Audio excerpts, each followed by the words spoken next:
Hello friends, good morning. सभी को good morning. स्वागत है आप सभी का सारा एजुकेशन में। स्टार्ट करें अपनी क्लास को। आज देखना है मॉडल पेपर 7। बहुत अच्छे से तैयारी करके आए होंगे सभी लोग, है ना। एक बार फिर से सबको गुड मॉर्निंग।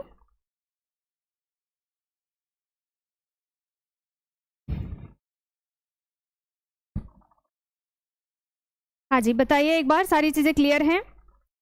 जेबा जी, कनक जी, नीलम जी, साबिया जी, नीलम होम साइंस, सभी को गुड मॉर्निंग। सभी को गुड मॉर्निंग। आ जाओ सब लोग।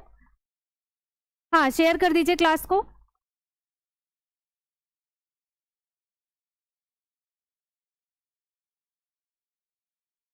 मॉडल पेपर 7 होगा, सभी लोग एकदम से रेडी होके आए होंगे, है ना। आरती जी गुड मॉर्निंग। 125 क्वेश्चन की श्रृंखला है, तो स्टार्ट करेंगे अब। सभी को गुड मॉर्निंग।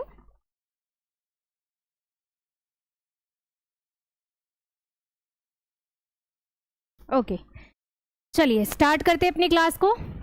क्वेश्चन नंबर 1 आप लोगों के सामने है। मिक्स क्वेश्चन है, पांचों ब्रांच से उठाया गया क्वेश्चन है। इसमें हेल्थ साइंस का भी कुछ क्वेश्चन है, ठीक है ना। बढ़िया से आप लोग इसको देखिएगा और अच्छे से क्वेश्चन दीजिएगा, ताकि क्वेश्चन का आंसर दीजिएगा, ताकि ज़्यादा से ज़्यादा आपका सही हो और बहुत कम क्वेश्चन गलत हो, ठीक है ना। चलो स्टार्ट करते हैं। क्वेश्चन नंबर 1 है, वह शोध जो अतीत के अध्ययन द्वारा नए बच्चों की खोज करता है, कौन सा शोध कहलाता है? पहला है गुणात्मक शोध है, दूसरा है परिमाणात्मक है, प्रयोगात्मक है और ऐतिहासिक शोध है। आपको इसका आंसर बताना है। सभी लोग एक बार क्लास को लाइक शेयर भी कर दीजिए, ताकि ज़्यादा से ज़्यादा बच्चे जुड़ सके आज की क्लास में। ओके, सभी को गुड मॉर्निंग। बताइए इसका आंसर क्या होगा। पूछा गया वह शोध जो अतीत के अध्ययन द्वारा नए बच्चों की खोज करता है। अतीत का मतलब समझ रहे हैं ना, मतलब आपसे पूछा जा रहा है इतिहास के बारे में, जो पहले हो चुका है उसके बारे में खोजा जा रहा है। तो इसका मतलब क्या हो जाएगा? गुणात्मक है नहीं, परिमाणात्मक नहीं होगा, प्रयोगात्मक नहीं होगा। होगा क्या तो बता देना है आपको। ऐसे शोध को हम ऐतिहासिक शोध के नाम से जानते हैं। क्वेश्चन नंबर 2 है, एटा प्रयास में कितने गांव शामिल थे? बताइए जो एटा प्रयास हुआ इसमें कितने गांव शामिल थे? पहला दिया है 60, दूसरा है 64, तीसरा है 68, चौथा है 74, ठीक है। 60 या फिर 64, 68 या फिर 74। आपको बताना है एटा प्रयास में कितने गांव शामिल थे। आज की क्लास में बिल्कुल भी आपको डिस्क्राइब करके कुछ भी नहीं बताया जाएगा, क्योंकि 125 क्वेश्चन का सीरीज है, आप सभी लोग जान रहे हैं। और मॉडल पेपर में केवल और केवल आंसर पर फोकस करेंगे, ठीक है ना। बताते रहिए आंसर क्या होगा। एटा प्रयास में कितने गांव शामिल थे? क्वेश्चन नंबर 2 का आंसर बताइए। बहुत बढ़िया। एटा प्रयास में कितने गांव शामिल थे? तो आपको बताना है 64 गांव शामिल थे। जितने बच्चे बी बता रहे हैं बिल्कुल सही है। क्वेश्चन नंबर 3 है, अन्नपूर्णा योजना कब शुरू हुई? पहला दिया गया है 1980 में, दूसरा है 1989 में, 1975 में या फिर 1999 में। बताइए दिया गया है अन्नपूर्णा योजना कब शुरू हुई। ऐसे जो क्वेश्चन आपको योजना से रिलेटेड मिल रहे हैं ना, आप लोग एक कॉपी में या फिर जहाँ पे भी आपने योजना वाला आपका जो भी पीडीएफ वगैरह है, जहाँ पे भी आप लिखते हो योजना के बारे में, वहाँ पे इंक्लूड कर लीजिएगा। ये सारी चीज़ें क्या होती है, जब आपका एग्जाम पास आ जाता है ना, तो रिविजन करने में ज़्यादा बढ़िया रहता है, ठीक है ना। तो बताइए अन्नपूर्णा योजना की शुरुआत कब हुई? Question number 3। देखिए फिर से एक बार मैं ऑप्शन बता रही हूँ, 1980 में या फिर 1989 में, 1975 में या फिर 1989 में। अच्छा यहाँ पे 2 पॉइंट हो गया है, मतलब बी वाला ऑप्शन सेम है और डी वाला भी सेम है। तो आप जितने बच्चे बी बता रहे हैं उनका भी सही है, और जितने बच्चे डी बता रहे हैं उनका भी सही हो जाएगा। क्या है, 1989 में क्या किया गया? अन्नपूर्णा योजना की शुरुआत हुई, ठीक है। क्वेश्चन नंबर 4 है, कस्तूरबा गांधी ट्रस्ट के प्रथम अध्यक्ष कौन थे? पहला है महात्मा गांधी, दूसरा है कस्तूरबा गांधी, रविंद्रनाथ टैगोर या फिर जवाहरलाल नेहरू। सभी को फिर से गुड मॉर्निंग। बताइए कस्तूरबा गांधी ट्रस्ट के प्रथम अध्यक्ष कौन थे? जब भी होगा एग्जाम, तैयारी तो अभी से करनी होगी ना। देखिए, अब जब भी आपसे कस्तूरबा गांधी ट्रस्ट के प्रथम अध्यक्ष की बात करी जाएगी तो आपको बता देना है महात्मा गांधी थे। क्वेश्चन नंबर 5 है, विटामिन ए के अवशोषण एवं परिवहन के लिए अनिवार्य है। विटामिन ए के अवशोषण एवं परिवहन के लिए अनिवार्य है। हाँ, एग्जाम कभी भी हो, तैयारी आपको अभी से करना है, एकदम से अपनी तैयारी बढ़िया कर लो, है ना, चाहे एग्जाम अगले माह में हो या फिर कभी भी हो। बताइए।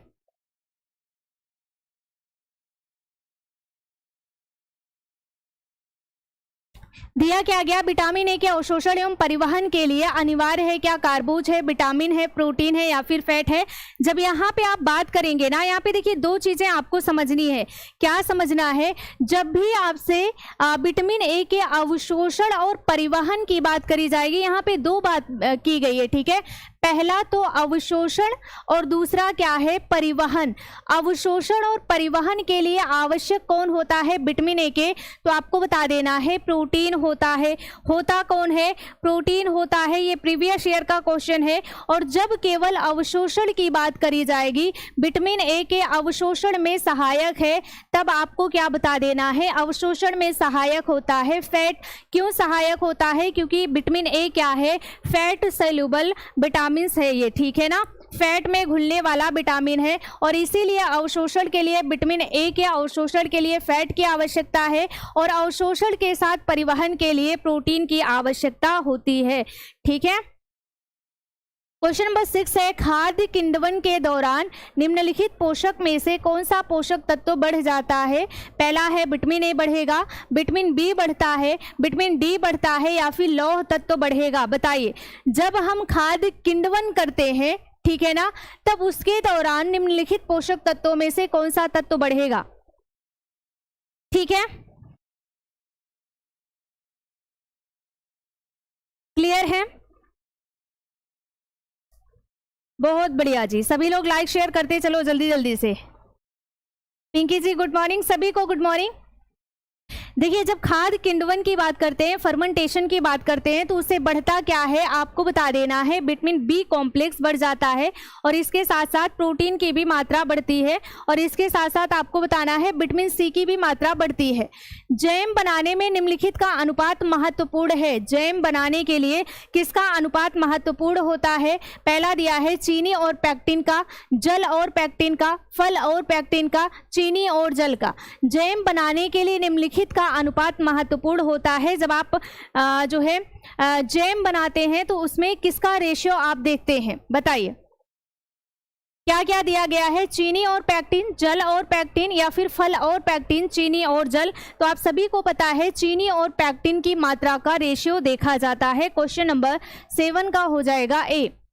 अगला है, द्वाक्रा किस पंचवर्षीय योजना में शुरू हुई? द्वाक्रा किस पंचवर्षीय योजना के तहत इसकी शुरुआत की गई? क्या पहली पंचवर्षीय योजना थी या फिर तीसरी पंचवर्षीय योजना, पांचवी पंचवर्षीय योजना या फिर छठी पंचवर्षीय योजना? कौन सी पंचवर्षीय योजना थी? हाँ, शुगर और पैक्टिन, बहुत बढ़िया।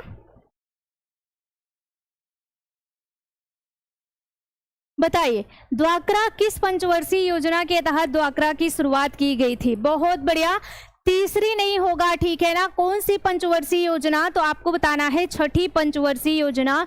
जितने बच्चे क्वेश्चन नंबर 8 का डी बता रहे हैं उनका बिल्कुल सही हो जाएगा। कौन सी पंचवर्षीय योजना थी? छठी पंचवर्षीय योजना। प्रसार शिक्षा का स्वर्णिम काल कहा जाता है किसे? प्रसार शिक्षा का स्वर्णिम काल किसे कहा जाता है? पहला है 1950 से लेकर के 60 या फिर 1970 से 80 या फिर 1990 से 2000 है या फिर आपको बताना है 2011 से लेकर के 12। अब इसमें आपको बता देना है कि प्रसार शिक्षा का स्वर्णिम काल, गोल्डन टाइम किसे कहा जाता है? बहुत ही बढ़िया सा क्वेश्चन है। यह क्वेश्चन बहुत बार आपसे पूछा गया है। अगर आपने प्रीवियस को सॉल्व किया होगा तो यह क्वेश्चन आपको ज़रूर से ज़रूर देखने को मिला होगा। बिल्कुल नहीं, जितने बच्चे बी बता रहे हैं गलत हैं। 1950 से लेकर के 1960 का जो टाइम पीरियड था ना, ये प्रसार शिक्षा का स्वर्णिम काल या फिर इसे हम गोल्डन टाइम के नाम से जानते हैं। ठीक है, क्या हो जाएगा? 1950 से 1960। आज लास्ट में जरूर बताइएगा कि आपने कितना करेक्ट किया है 125 क्वेश्चन के सीरीज में। फिरका योजना सर्वप्रथम कहाँ शुरू की गई? क्या मुंबई में, पटना में, मद्रास में या फिर गोवा में? फिरका योजना की शुरुआत सर्वप्रथम कहाँ पे हुई थी? बताइए। आज क्वेश्चन न्यू है, बहुत सारे, आज के सारे क्वेश्चन न्यू हैं, ठीक है। स्टार्टिंग से लेकर के लास्ट तक जितने क्वेश्चन आपको देखने को मिलेंगे सारे क्वेश्चन नए नए हैं। अब देखिए, फिरका योजना की अगर हम बात करें, इसकी शुरुआत कहाँ से हुई थी, तो आपको बता देना है मद्रास से हुई थी फिरका योजना की शुरुआत, ठीक है। बहुत बढ़िया। भारतीय शिशु कल्याण समिति की स्थापना कब हुई? बताइए। भारतीय शिशु कल्याण समिति की स्थापना कब हुई? पहला है 1948 में, या फिर 1952 में, 1962 में, 1971 में? क्वेश्चन नंबर 11 का आंसर बताइए। आप लोग बढ़िया तरीके से पढ़ाई कर रहे होंगे, है ना? बढ़िया रिवीजन पर फोकस करिए भाई सभी लोग। सारी चीजों को बढ़िया सीक्वेंस से लिखिए ताकि आपको ढूंढने की जरूरत ना पड़े, है ना। नोट्स अगर अभी तक नहीं बनाए हैं तो बना लीजिए, योजना का नोट्स अलग बना लीजिए, मतलब जिसमें भी डाउट है आपको वो सारी चीजें एक जगह अलग लिख लो ताकि डेली निगाह आपको पड़ती रहे ना, आपकी निगाह उस पर पड़ती रहे। बताइए। अब देखिए, भारतीय शिशु कल्याण समिति की स्थापना कब हुई थी? क्वेश्चन नंबर 11 का क्या हो जाएगा? बी होगा, ठीक है। 1952 में, 1952 में। बहुत बढ़िया, सभी का आंसर सही जा रहा है। अगला है स्वरचित कविताएं, पेंटिंग्स, लेख, विचार, चित्र आदि प्रदर्शित किए जाते हैं। अब बताना है आपको,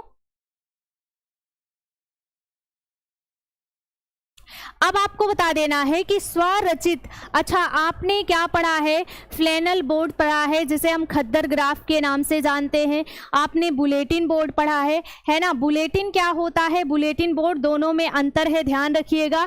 अब देखिए, आपसे पूछा गया स्वरचित कविताएं, पेंटिंग्स, लेख, विचार, चित्र आदि प्रदर्शित किए जाते हैं क्या प्रोजेक्टर के द्वारा, बुलेटिन के द्वारा, रेडियो के द्वारा या फिर अभियान के द्वारा? बताइए।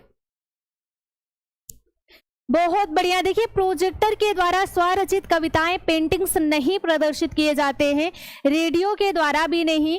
जो अभियान होता है इसे हम तात्कालिक समस्या का समाधान करते हैं। यहाँ पे आपने बुलेटिन बोर्ड पढ़ा था। ये जो बुलेटिन बोर्ड होता है ना, इस पे क्या किया जाता है, जो भी हमारे स्वरचित कविता, पेंटिंग्स जो भी होते हैं हम इसके तहत दिखाने का काम करते हैं। और बुलेटिन बोर्ड को लगाया कहाँ जाता है? स्कूल कॉलेज में लगाया जाता है, ठीक है ना।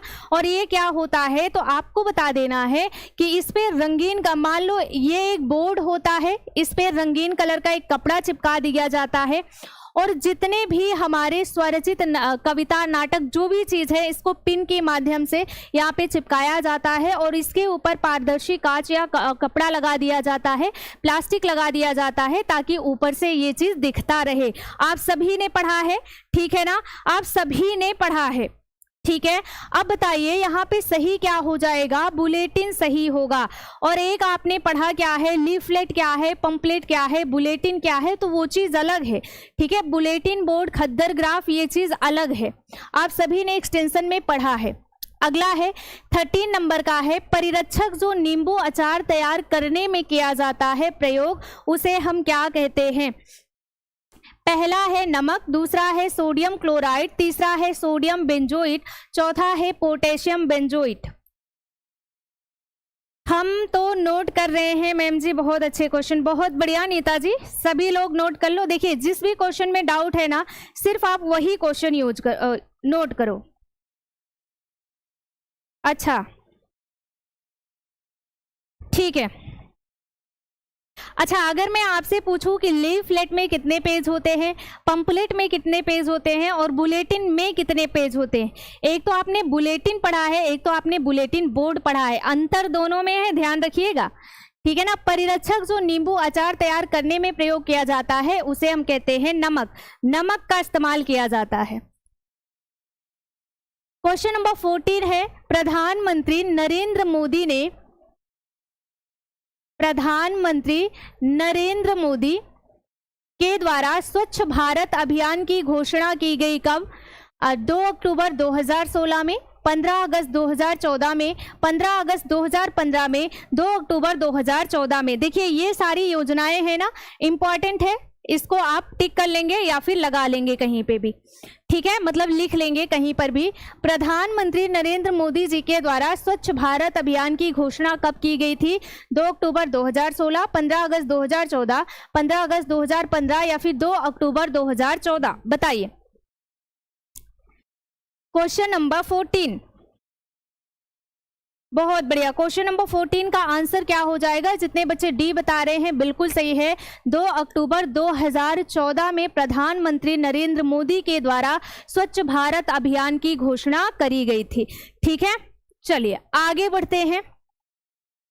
सिर के लिए सामान्यतः पट्टी बांधी जाती है। देखिए इसमें 2 पॉइंट सही है, मतलब इसमें कंफ्यूजन वाला पॉइंट है जो एग्जाम टाइम में सही माना गया है, उसी को देखते हुए चलेंगे।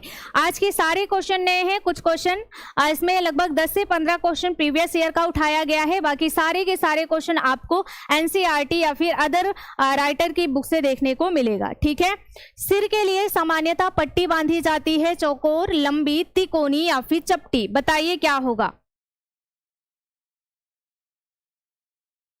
Question number 15। लीफलेट, बहुत बढ़िया जी आरती वर्मा जी, क्या बात है, बहुत बढ़िया। बस ऐसे ही तैयारी होनी चाहिए, ठीक है ना, बस ऐसे ही जैसे आपने अभी बताया, बहुत अच्छा। देखिए इसमें क्या है, इस ईयर में तिकोनी पट्टी माना गया, बट लंबी पट्टी भी हम बांध सकते हैं, ठीक है ना। यहाँ पे तिकोनी माना गया है, लेकिन लंबी पट्टी भी सिर पे बांधी जाती है, ये चीज ध्यान रखिएगा, ठीक है। अगला है, कमरे का सामान्य तापमान कितने डिग्री सेल्सियस होता है? ये मैं पेड क्लास में बहुत बार बता चुकी हूँ कि जो कमरे का तापमान है नॉर्मल कंडीशन में और रोगी के स्थिति में, रोग की स्थिति में हमारा जो रूम का टेम्परेचर है वो कितना होना चाहिए? कमरे का सामान्य तापमान कितने डिग्री सेल्सियस होना चाहिए? 27 है, 35 है, 40 है या फिर 70 है? बताइए। देखिए यहाँ पे कोई स्पेशल कंडीशन तो दी नहीं गई है कि बीमारी की कंडीशन में या फिर अदर किसी कंडीशन में, सामान्य कंडीशन पूछा गया है, ठीक है।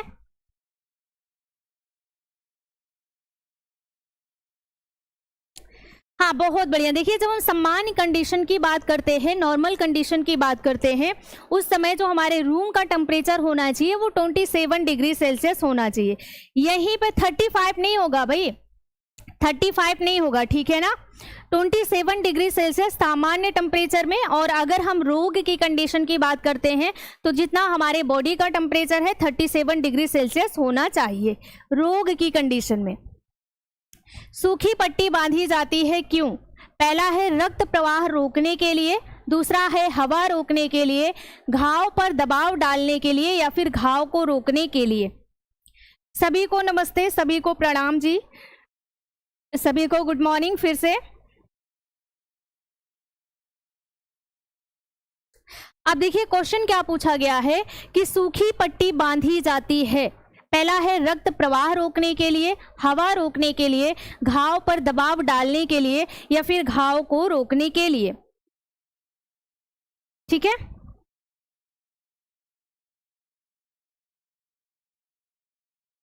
ठीक है, बताइए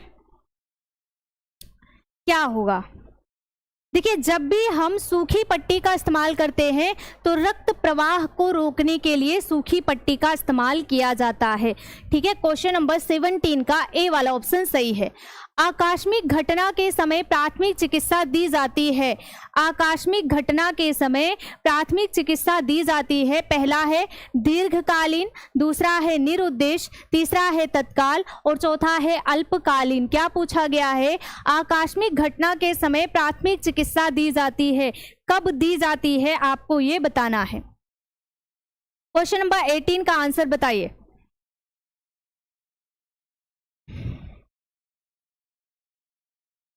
ठीक है ना, बहुत बढ़िया। देखिए अगर हम क्वेश्चन नंबर 18 की बात करें ना तो हम प्राथमिक चिकित्सा कब देते हैं? तत्काल देते हैं। डॉक्टर के पास जाने के पहले जो चिकित्सक जो उपचार किया जाता है उसी को हम प्राथमिक चिकित्सा कहते हैं और प्राथमिक तुरंत दिया जाता है।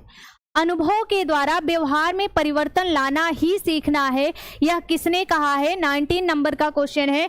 गेट्स के द्वारा, दहामा के द्वारा, गिलफोर्ड के द्वारा या फिर मिस्टर कृष्णा के द्वारा कहा गया है? बताइए। तत्काल, जी बिल्कुल तत्काल दिया जाता है।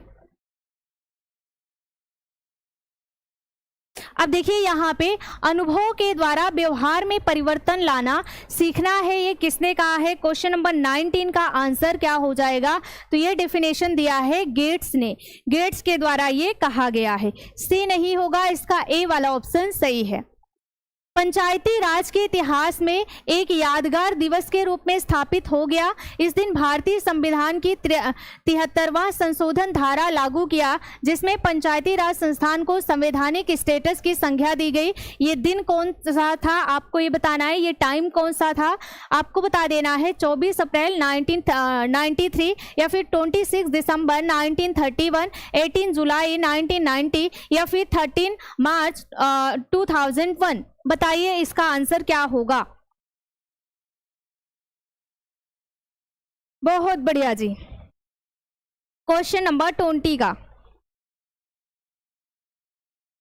देखिए, 20 की अगर हम बात करें तो पंचायती राज के इतिहास में एक यादगार दिवस के रूप में स्थापित किया गया, जिसमें 73वां संशोधन 73 संशोधन किया गया था।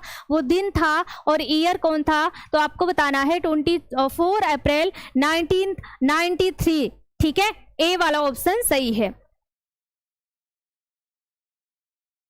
फिरका योजना का शुभारंभ हुआ कब? पहला है इटावा 1821 में, या फिर मद्रास 1946 में, मद्रास 1957 में, हरियाणा 1869 में। बताते रहिए जल्दी जल्दी से आंसर सभी लोग। 21 का फिरका योजना का शुभारंभ हुआ, फिरका योजना का शुभारंभ कब हुआ? कोई बात नहीं साधना जी, अभी लेट नहीं हुई है आप, अभी 21 नंबर पर हम पहुंचे हैं। तो आप अभी से अगर यहाँ पे सॉल्व करती है क्वेश्चन, और 20 क्वेश्चन आपका बाकी रह जाएगा, आप बाद में कर लीजिएगा, है ना। देखिए, फिरका योजना का शुभारंभ कब हुआ? 21 का आंसर आपको बता देना है। तो इसका हो जाएगा मद्रास 1946 में। कब? तो आपको बताना है मद्रास 1946 में। 4H सम्मिलित है, 22 क्वेश्चन है। 4H सम्मिलित है, 4H का मतलब क्या हो जाएगा आपको बता देना है। हेड, हार्ट, हैंड, हेल्थ है, या फिर here, heart, hands and health है, ही, हार्ट, हैंड, हेल्थ है, या फिर heard, heart, hand and health है। बताइए 4H का संबंध किससे होता है? यह क्वेश्चन कई बार आपसे पूछा गया है। 4H का संबंध किससे है?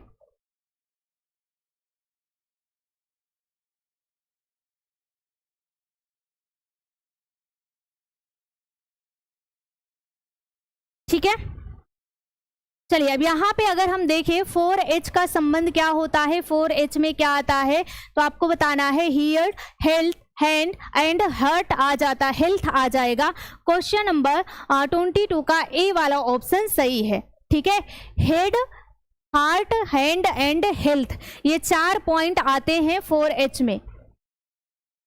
23 है विज्ञान और तकनीकी का सहारा लेकर प्रारंभ किया गया कार्यक्रम है, उस कार्यक्रम का नाम बताना है। चलिए अभी मैं बता देती हूँ कि अगले संडे फिर मॉडल पेपर 8 आएगा, ठीक है ना। तो सभी लोग अगले संडे भी जुड़िएगा, मतलब हर संडे को आपको मॉडल पेपर दिया जाएगा। पहला दिया गया है समन्वित ग्रामीण विकास कार्यक्रम, ग्रामीण विकास स्वरोजगार कार्यक्रम, सर्व शिक्षा अभियान, या फिर स्वच्छ जल एवं स्वास्थ्य कार्यक्रम। विज्ञान और तकनीकी का सहारा लेकर प्रारंभ किया गया कार्यक्रम क्या है, आपको ये बताना है। ठीक है, बताते रहिए। क्वेश्चन नंबर 23,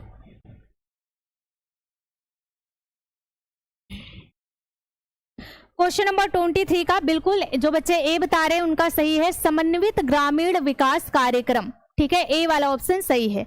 अगला है वह शोध जो अतीत के अध्ययन द्वारा नए बच्चों की खोज करता है। अभी हमने इस क्वेश्चन को देखा था, ये क्वेश्चन रिपीट हुआ है। ऐसे शोध को हम ऐतिहासिक शोध के नाम से जानते हैं। एटा प्रयास में कितने गांव शामिल किए गए, ये क्वेश्चन भी रिपीट है। 64 गांव शामिल किए गए थे। अन्नपूर्णा योजना, ये भी रिपीट हो गया है भाई, कुछ क्वेश्चन रिपीट है।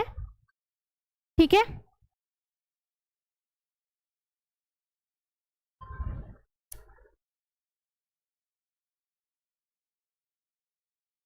चलिए बताइए, 28 नंबर दिया गया है, IADP का फुल फॉर्म क्या होता है? इंटर्नशिप एग्रीकल्चर डिस्ट्रिक्ट प्रोग्राम है, या फिर इंटेंसिव एग्रीकल्चर डिस्ट्रिक्ट प्रोग्राम है, या फिर इंटेंसिव एग्रीकल्चर डिस्ट्रिक्ट फॉर्मेट है, या फिर आपको बताना इंटेंसिव एग्रीकल्चर डिस्ट्रिक्ट प्रोग्राम है। आपको इसका आंसर बता देना है। बताइए इसका आंसर क्या होगा? 28 का है, IADP का फुल फॉर्म आपको बताना है कि IADP का फुल फॉर्म क्या होगा। फिर से देखिए, इंटर्नशिप एग्रीकल्चर डिस्ट्रिक्ट प्रोग्राम, या फिर इंटेंसिव एग्रीकल्चर डिस्ट्रिक्ट प्रोग्राम, या फिर इंटेंसिव एग्रीकल्चर डिस्ट्रिक्ट प्रोग्राम, या फिर आपको बताना है इंटेंसिव एग्रीकल्चर डिस्ट्रिक्ट प्रोग्राम। बताइए क्या सही होगा? थोड़ा सा अंतर है, अगर आप थोड़ा सा अंतर देख रहे हैं तो बहुत अच्छे से समझ जाएंगे। 28 का आंसर देखिए, ना तो ए होगा, ठीक है ना, ना तो बी होगा, ना तो सी होगा। यहाँ पे फॉर्मेट दिया गया है, जबकि ये फॉर्मेट नहीं होता है, ये एक तरीके का प्रोग्राम है। IADP का मतलब होता है intensive agriculture district program. Note down कर लीजिए कहीं पर, डी वाला ऑप्शन सही हो जाएगा। बताइए कितने बच्चों का सही है? हाँ, कुछ बच्चों का सही हुआ है ये भी। अगला क्वेश्चन है, प्रौढ़ शिक्षा कार्यक्रम का नया आयाम है। क्या है? प्रौढ़ शिक्षा कार्यक्रम का नया आयाम। पहला है राष्ट्रीय साक्षरता मिशन है, या फिर जन शिक्षण विनिमय है, सबको शिक्षा कार्यक्रम है, या फिर इनमें से सभी। आपको ये आंसर बताना है। राधे राधे जी सभी को। सी डी नहीं सही है, सी में फॉर्मेट दिया गया था, जो कि फॉर्मेट नहीं होगा, प्रोग्राम होगा, ठीक है ना। थोड़ा सा अगर आप ध्यान दिए होंगे तो वहां पे फॉर्मेट दिया गया था।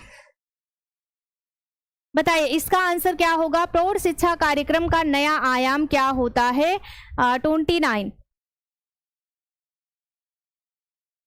बहुत बढ़िया। अच्छा, प्रौढ़ शिक्षा कार्यक्रम का नया आयाम, बहुत बढ़िया आंसर दे रहे हो सभी लोग, ठीक है ना। देखिए प्रौढ़ शिक्षा में भाई सबको शिक्षा कार्यक्रम की बात की गई है, जन शिक्षण विनिमय। प्रौढ़ शिक्षा कार्यक्रम का नया आयाम क्या है? राष्ट्रीय साक्षरता मिशन है, ठीक है ना। नया आयाम क्या है? तो 29 का आपको बता देना है। यहाँ पे अगर हम 29 क्वेश्चन की बात करें तो प्रौढ़ शिक्षा कार्यक्रम का नया आयाम क्या होता है? आपको बता देना है राष्ट्रीय साक्षरता मिशन होता है, ठीक है। जितने बच्चे ए बता रहे हैं उन्हीं का सही है, ठीक है। चलिए, जितने बच्चे एक बता रहे हैं उन्हीं का सही है। बी और डी ऑप्शन एक ही नहीं है भाई, एक बार फिर से चेक कर लेते हैं, ठीक है ना।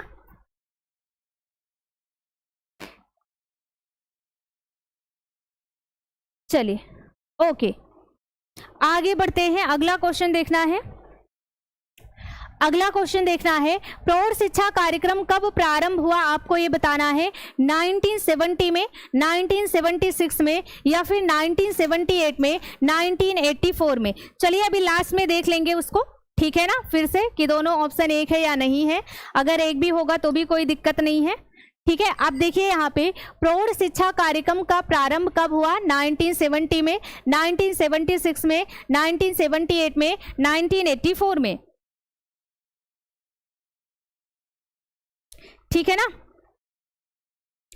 चलिए बताते रहिए। क्वेश्चन नंबर 30 का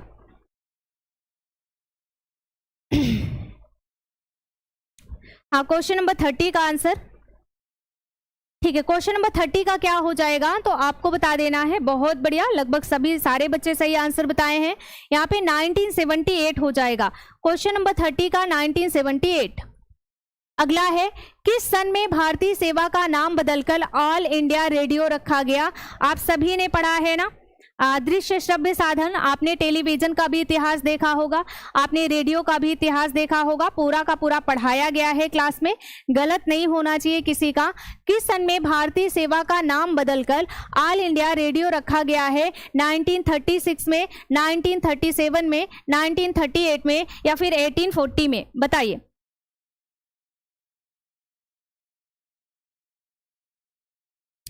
ठीक है, बहुत बढ़िया जी, सभी का लगभग सही आ रहा है। तो आपको बताना ऑल इंडिया रेडियो रखा कब गया था? 1936 में, 1936 में, ठीक है ना। कब? तो आपको बता देना है 1936 में। पंचायती राज की सर्वप्रथम स्थापना कहाँ पे हुई? पंचायती राज व्यवस्था जो है इसकी स्थापना सबसे पहले कहाँ पे हुई थी?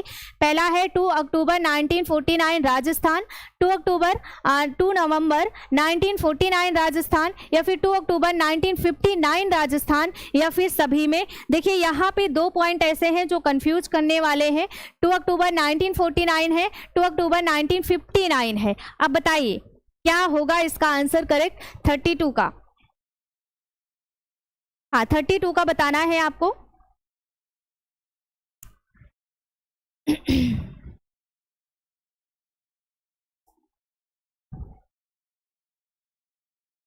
बहुत बढ़िया, लगभग सभी का सही आ रहा है, क्या बात है, लगभग सारे बच्चों का सही आंसर आ रहा है। क्या हो जाएगा? तो पंचायती राज व्यवस्था की जो सबसे पहले स्थापना हुई थी 2 नवंबर 1949 राजस्थान में, ठीक है ना। आपको बता देना, सॉरी इसमें आपको बताना है, ये सी वाला ऑप्शन हो जाएगा, ठीक है ना। क्या होगा? तो आपको बताना है 2 अक्टूबर 1959 राजस्थान में होगा, ठीक है ना। देखिए यहाँ पे अगर आप देख रहे हैं 1949, पहली बात तो ये अक्टूबर में हुआ नहीं था, सॉरी ये नवंबर में हुआ नहीं था। कब हुआ था?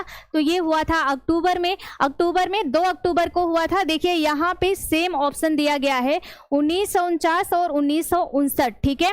तो 2 अक्टूबर 1959 राजस्थान में किसकी स्थापना हुई थी? पंचायती राज व्यवस्था की स्थापना हुई थी। क्वेश्चन नंबर 32 का सी वाला ऑप्शन करेक्ट है। अगला है, किसने कहा कि विस्तार शिक्षा औपचारिक और अनौपचारिक शिक्षा है? ये डेफिनेशन आपसे पूछा गया है कि ये डेफिनेशन किसने दिया था कि विस्तार शिक्षा औपचारिक और अनौपचारिक शिक्षा दोनों है? क्या एलडी काल से दिया गया, या फिर ओपी दहामा ने, डीई सोन मीनार ने, एमसी कुरीट ने, एमसी बुरीट ने, बुरीट नाम होना चाहिए, ठीक है ना। हाँ बहुत बढ़िया, सी वाला ऑप्शन सही है। बताइए क्या होगा इसका आंसर?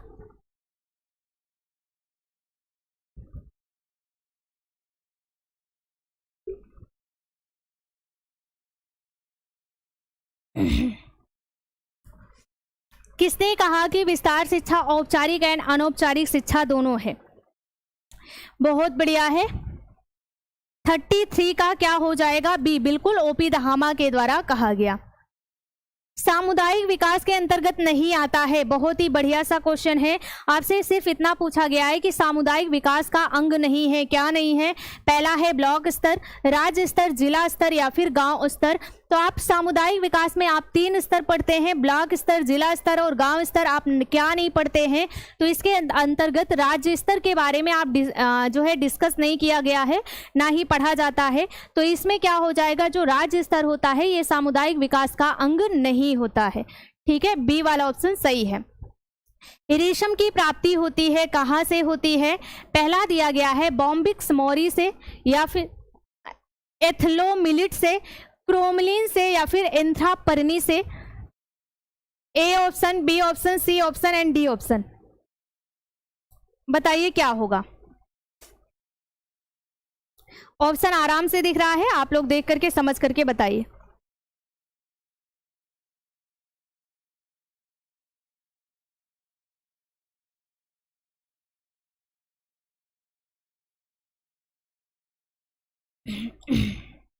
ठीक है, बताइए क्या होगा? गलत नहीं होना चाहिए। क्या रेशम की प्राप्ति होती है बॉम्बिक्स मोरी से, एथ्रोमिलिट से, या फिर क्रोमलिन से, एंथ्रापर्नी से? बताइए। बहुत अच्छा, देखिए बॉम्बिक्स मोरी से होती है। बॉम्बिक्स मोरी किस प्रजाति का है? एंथ्रापर्नी का है, ठीक है। तो यहाँ पे ये दोनों गलत हो जाएगा, पहला और चौथा सही हो जाएगा, बी वाला ऑप्शन सही है, ठीक है ना। बॉम्बिक्स मोरी जो है ये किस प्रजाति का है? एंथ्रापर्नी का है।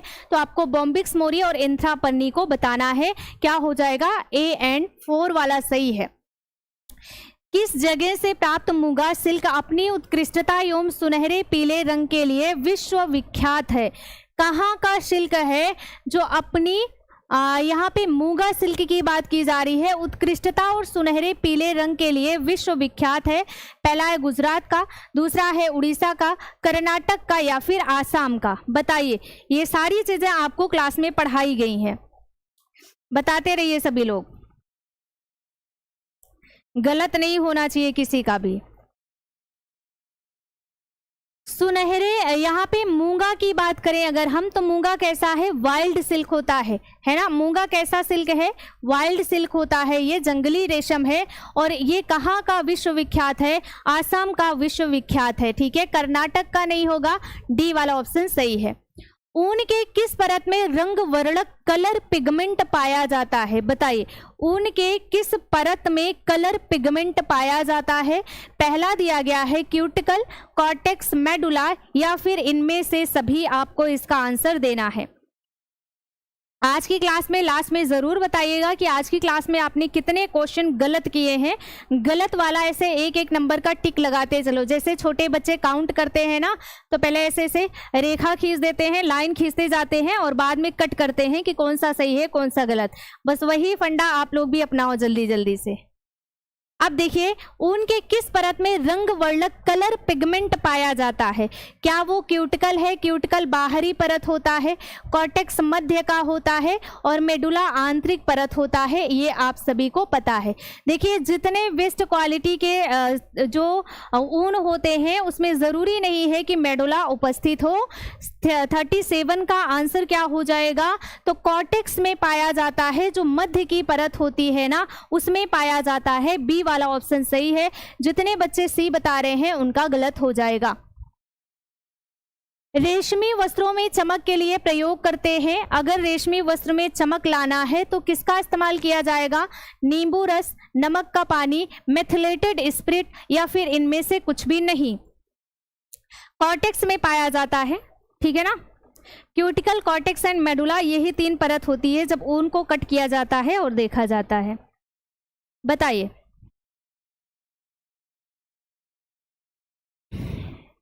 सही क्या होगा, रेशमी वस्त्रों में चमक के लिए प्रयोग करते हैं, मिथिलेटेड स्पिरिट का इस्तेमाल किया जाता है। क्वेश्चन नंबर 39 का मिथिलेटेड स्पिरिट हो जाएगा। ऊनी वस्त्रों को धोना चाहिए, किससे धोना चाहिए, बताइए। पहला दिया गया है ब्रश के द्वारा खींचकर, निचोड़कर, गर्म पानी, इनमें से कुछ भी नहीं। लाइक शेयर करते रहेंगे क्लास को।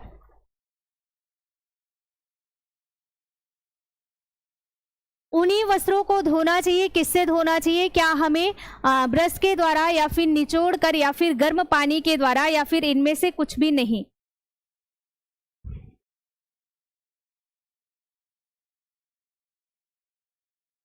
ठीक है, देखिए, ना तो इससे धुलेंगे, ना तो ऐसे धुलेंगे, ना तो ऐसे धुलेंगे, मतलब इसमें से कुछ भी नहीं होगा, ठीक है ना। 39 का क्या हो जाएगा, डी हो जाएगा। बहुत बढ़िया।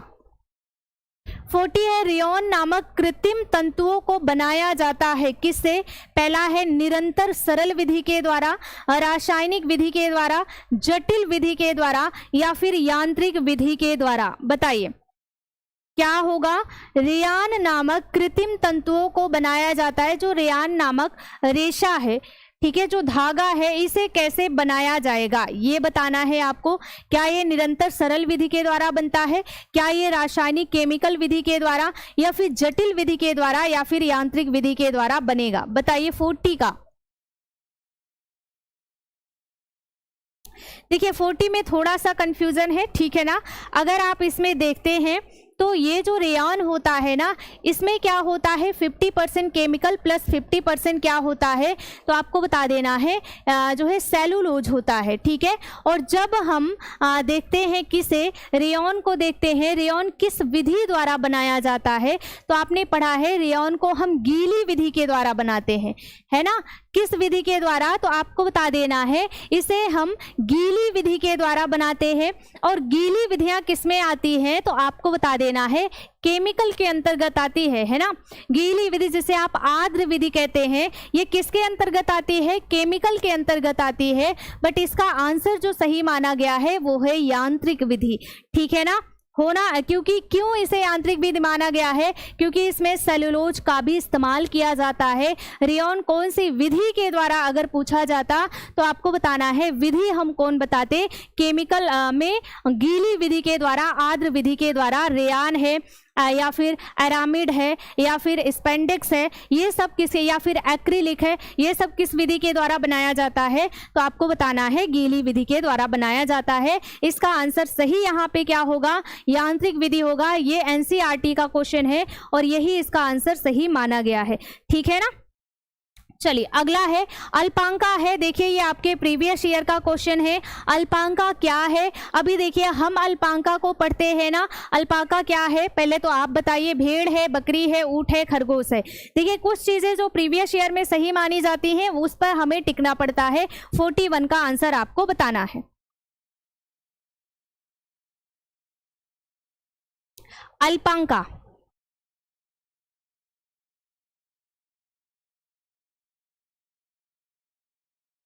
ठीक है।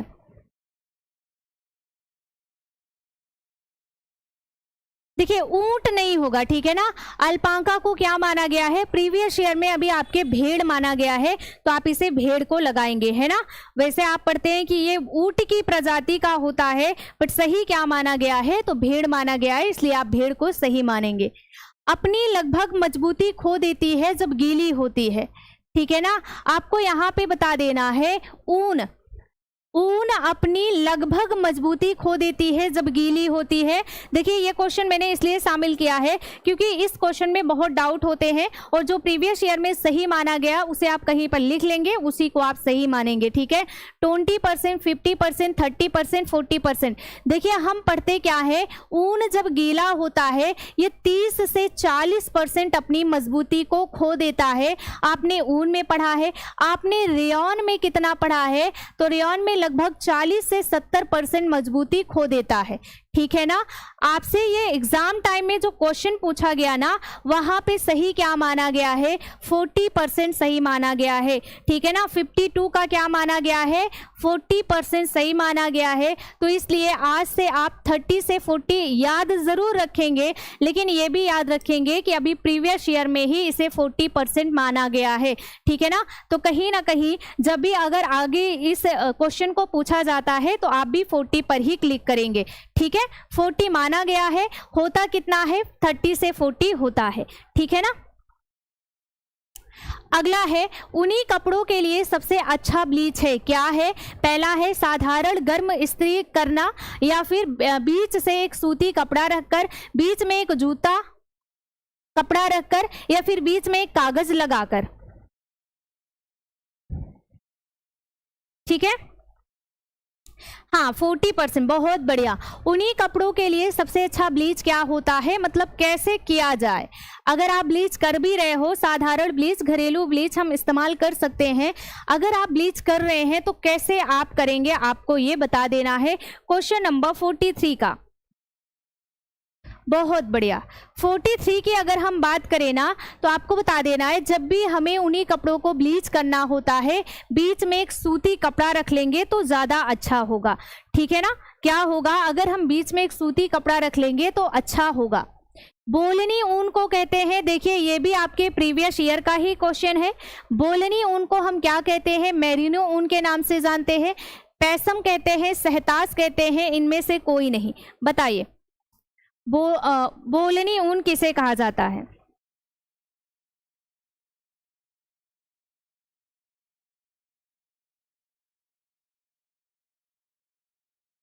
ये भी आपसे प्रीवियस में ही पूछा गया है,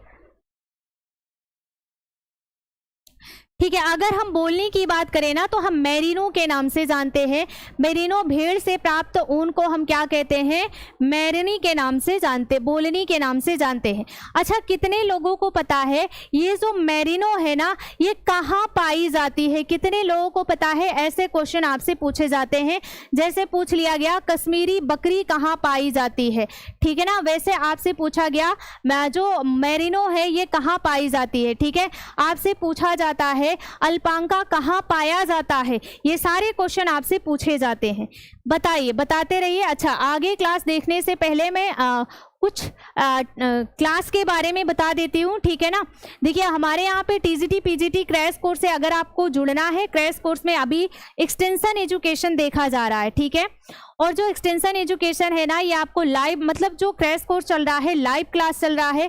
और अगर आप क्रैश कोर्स से जुड़ना चाहते हैं, जिसमें अभी हम लोग एक्सटेंशन देख रहे हैं, ज़्यादा से ज़्यादा 5 या 6 क्लास एक्सटेंशन की हुई है, तो अगर आप जुड़ना चाहते हैं 1000 में आप जुड़ सकते हैं। इसमें पूरा का पूरा क्लास, इसके साथ ही साथ PDF एंड पूरा का पूरा जो क्लास हो रहा है, और इसमें जो रिकॉर्डेड हमारा प्रैक्टिस सेट है वो भी आपको दिया जाएगा, ठीक है।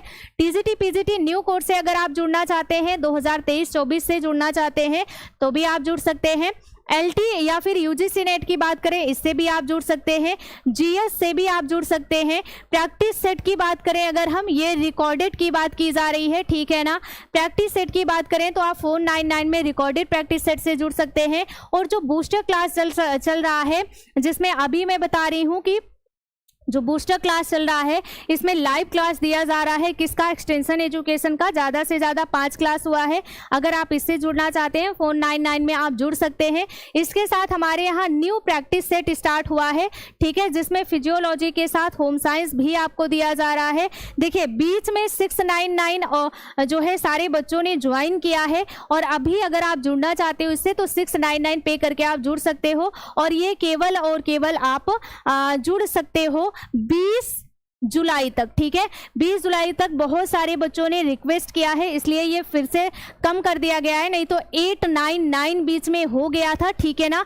तो 20 जुलाई तक अगर आप जुड़ना चाहते हो, फिजियोलॉजी के साथ होम साइंस का पूरा टॉपिक आपको कवर करवाया जा रहा है, और इसके साथ ही साथ इसमें मॉक टेस्ट भी दिया जा रहा है। तो 20 जुलाई तक अगर आपको जुड़ना है 699 पे करके आप जुड़ सकते हैं, ठीक है ना। और ज़्यादा जानकारी लेना है तो आप जो शो हो रहा है नंबर, उस पर कॉल या मैसेज कर सकते हैं। चलिए, जन्मे शिशु के शरीर में प्रोटीन की मात्रा होती है। जो शिशु जन्म लिया है अभी, उसमें प्रोटीन की मात्रा कितनी होती है? 300 ग्राम, 500 ग्राम, 100 ग्राम या फिर 1000, मतलब 1000 ग्राम, ठीक है। जून 2023 का एग्जाम किसी ने दिया। न्यू प्रैक्टिस सेट में जुड़ने के लिए आप कॉल या मैसेज कर लीजिए, ठीक है ना। अभी 699 में आपको मिल जाएगा, उसमें फिजियोलॉजी के साथ होम साइंस का भी है, और साथ ही साथ उसमें एक फ़ायदा और है, अभी आपको उसमें मॉक टेस्ट भी दिया जा रहा है, ठीक है। नहीं तो 20 जुलाई के बाद अगर आप जुड़ेंगे तो 399 केवल मॉक टेस्ट का रखा गया है। हाँ, देखिए जब बच्चा जन्म लेता है ना, तब उसके शरीर में प्रोटीन की कितनी मात्रा होती है? 500 ग्राम होता है, ठीक है। जब एक शिशु जन्म लेता है, उसके शरीर में कितनी मात्रा होती है प्रोटीन की? लगभग 500 ग्राम होती है। असुरक्षात्मक आहार है। असुरक्षात्मक आहार हम किसे कहते हैं?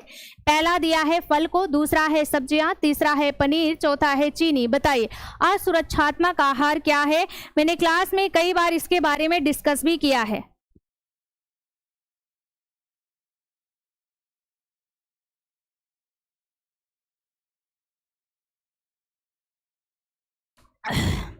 जो पेड स्टूडेंट है उनका तो बिल्कुल गलत नहीं होना चाहिए, है ना। आपको बताना है असुरक्षात्मक आहार क्या है। बहुत बढ़िया, लगभग सभी बता रहे हो सही, चीनी होता है, ठीक है ना। चीनी क्या है तो आपको बता देना है, ये असुरक्षात्मक आहार होता है, क्योंकि चीनी कहीं ना कहीं हमारे कोलेस्ट्रॉल के लेवल को बढ़ाने का काम करता है। मीठे तेल के नाम से जानते हैं, किसे जानते हैं? पहला है सोयाबीन के तेल को, दूसरा है सूर्यमुखी के या फिर तिल के तेल को, या फिर सभी को। मीठा तेल किसे कहते हैं? आपने नॉर्मल सुना होगा ना अपने घर में बोलते हुए, मीठा तेल, है ना। आप बताइए ये जो मीठा तेल है ये किसे कहा जाता है? हाँ, शुगर, बहुत बढ़िया।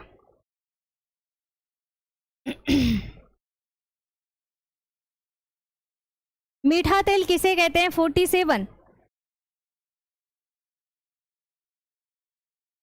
बहुत अच्छा, किसे? बहुत ही इजी सा है, तिल के तेल को। सी वाला ऑप्शन सही है। सोयाबीन का प्रोटीन नहीं है, बताइए सोयाबीन में कौन सा प्रोटीन नहीं पाया जाता है?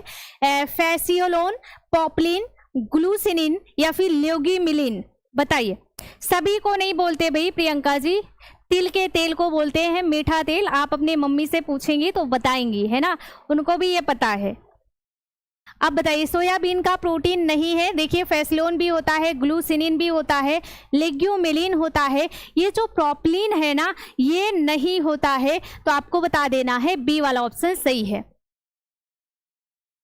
49 है, विटामिन के किसका संश्लेषण करता है। यहाँ पे जो विटामिन के दिया गया है इसके संश्लेषण की बात करी जा रही है, किसका संश्लेषण करता है, प्रोटीन का, विटामिन ए का, लसिका का, प्रोथाम्बिन का।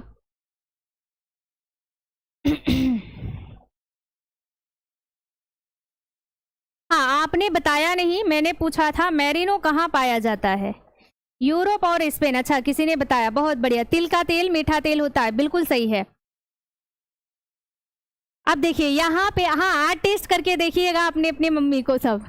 अब देखिए विटामिन के संश्लेषण करता है तो आप सभी को पता है प्रोथाम्बिन का, और ये प्रोथाम्बिन काम क्या करता है, ब्लड को क्लॉट करने में सहायक होता है ना।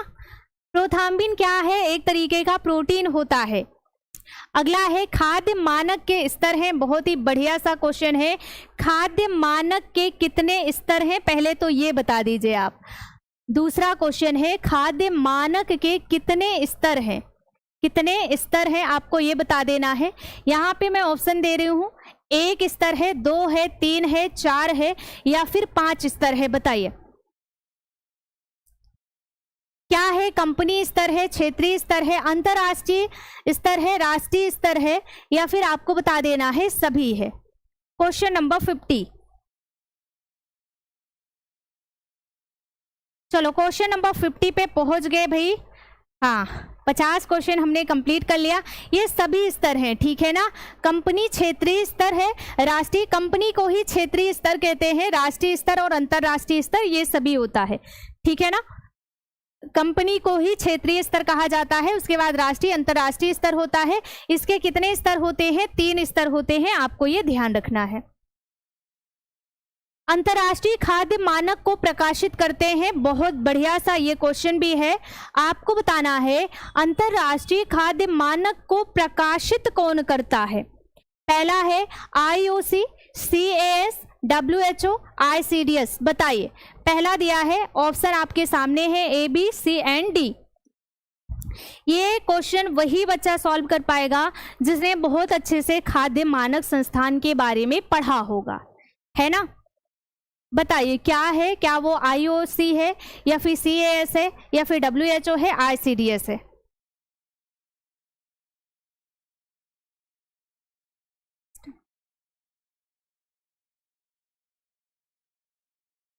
बहुत बढ़िया जी, मुझे पता था कि ऐसा ही कुछ आंसर आने वाला है आप लोगों का।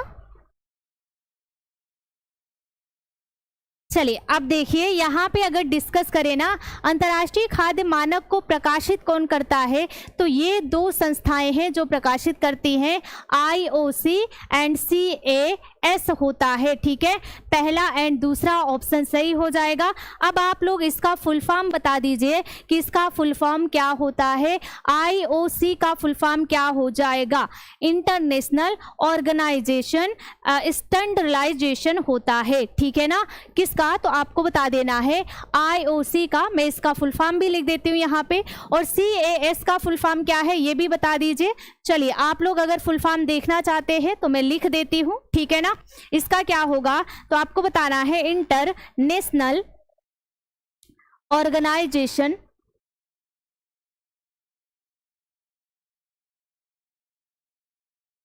ऑफ स्टैंडर्डाइजेशन होता है, ठीक है। और आपको बताना है CAS का फुल फॉर्म क्या होता है, कंट्रोलर, कंट्रोल्ड यहाँ पे लिखेंगे, कंट्रोल्ड एटमॉस्फेयर स्टोरेज, ठीक है। ये रहा इसका फुल फॉर्म, तो इसका फुल फॉर्म भी आप लोग देख लीजिए। IOC का फुल फॉर्म होता है इंटरनेशनल ऑर्गेनाइजेशन ऑफ स्टैंडर्डाइजेशन होता है, और CAS का फुल फॉर्म है कंट्रोल्ड एटमॉस्फेयर स्टोरेज होता है, ठीक है। कहीं पे नोट डाउन कर लेंगे, इंपॉर्टेंट है। अगला क्वेश्चन है, अत्यधिक जोखिम वाले खाद्य पदार्थ कहलाते हैं, क्या कहलाते हैं? क्या वो कार्बोज युक्त होते हैं, वसा युक्त होते हैं, प्रोटीन युक्त होते हैं, या फिर सभी होते हैं? बताइए। सभी का गलत हो गया, कोई बात नहीं, ठीक है ना। अब देखिए, अत्यधिक जोखिम वाले खाद्य पदार्थ कौन से कहलाते हैं, ये भी जरा अच्छे से देखकर समझ करके आंसर आप लोग दीजिएगा। क्या वो कार्बोज युक्त होता है, क्या वो फैट युक्त होता है, या फिर प्रोटीन युक्त होता है, या फिर सभी होता है? बताइए। ठीक है, बहुत बढ़िया। इसमें भी बहुत सारे बच्चे गलत आंसर बता रहे हैं।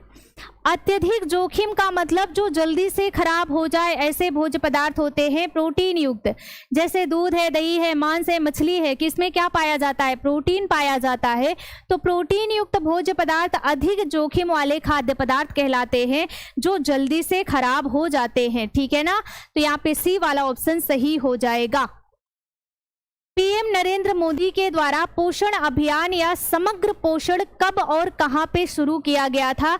इंपॉर्टेंट पॉइंट है, कहीं पे नोट डाउन कर लीजिएगा आप लोग, ठीक है ना। पीएम नरेंद्र मोदी के द्वारा पोषण अभियान या समग्र पोषण कब और कहां शुरू किया गया? 2018 लखनऊ यूपी में, 2014 राजस्थान में, 2018 झुंझुनू राजस्थान में, 2018 बीकानेर में। बताइए। अच्छा, जिनका सही था बहुत अच्छी बात है, प्रिंसेस जी आपका सही था, बहुत अच्छा है, ठीक है ना। बताइए, लाइक शेयर करते रहेंगे सभी लोग, ठीक है ना।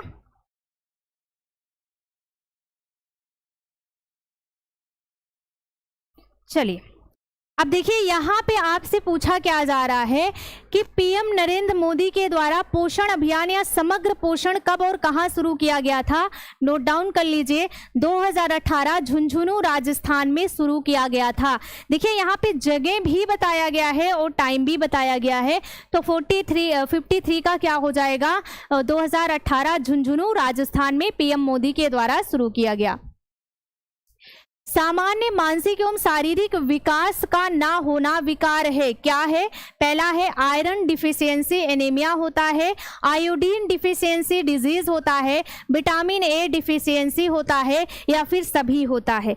बताइए। आपसे क्वेश्चन पूछा गया है सामान्य मानसिक और शारीरिक विकास का ना होना, क्या वो आयरन डिफिशियंसी है, क्या वो आयोडीन डिफिशियंसी है, या फिर विटामिन ए डिफिशियंसी है? तो आपको बता देना है वो होता है आयोडीन डिफिशियंसी, जिसमें बच्चे का मानसिक विकास और बौद्धिक विकास प्रभावित होता है, ठीक है ना।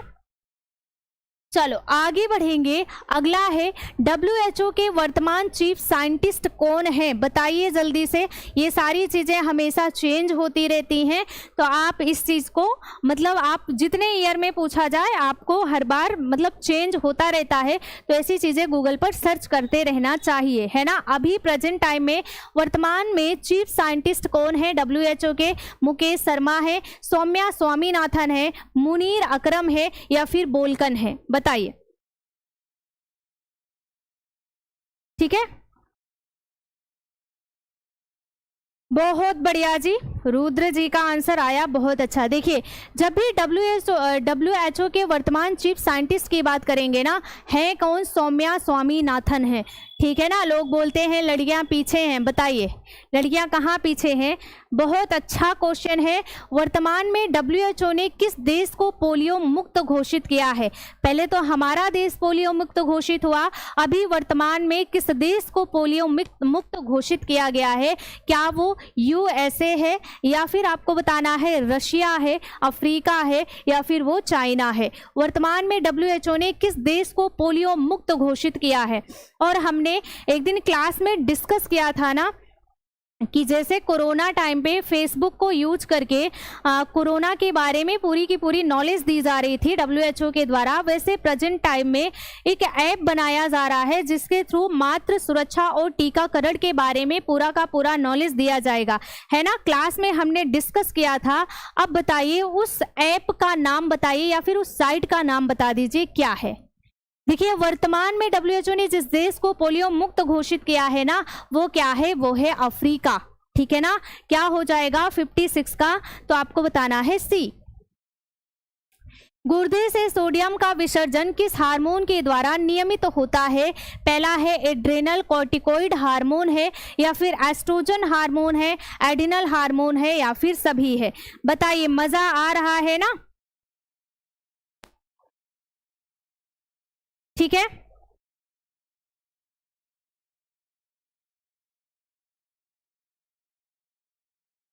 बताते रहिए सभी लोग आंसर जल्दी जल्दी से।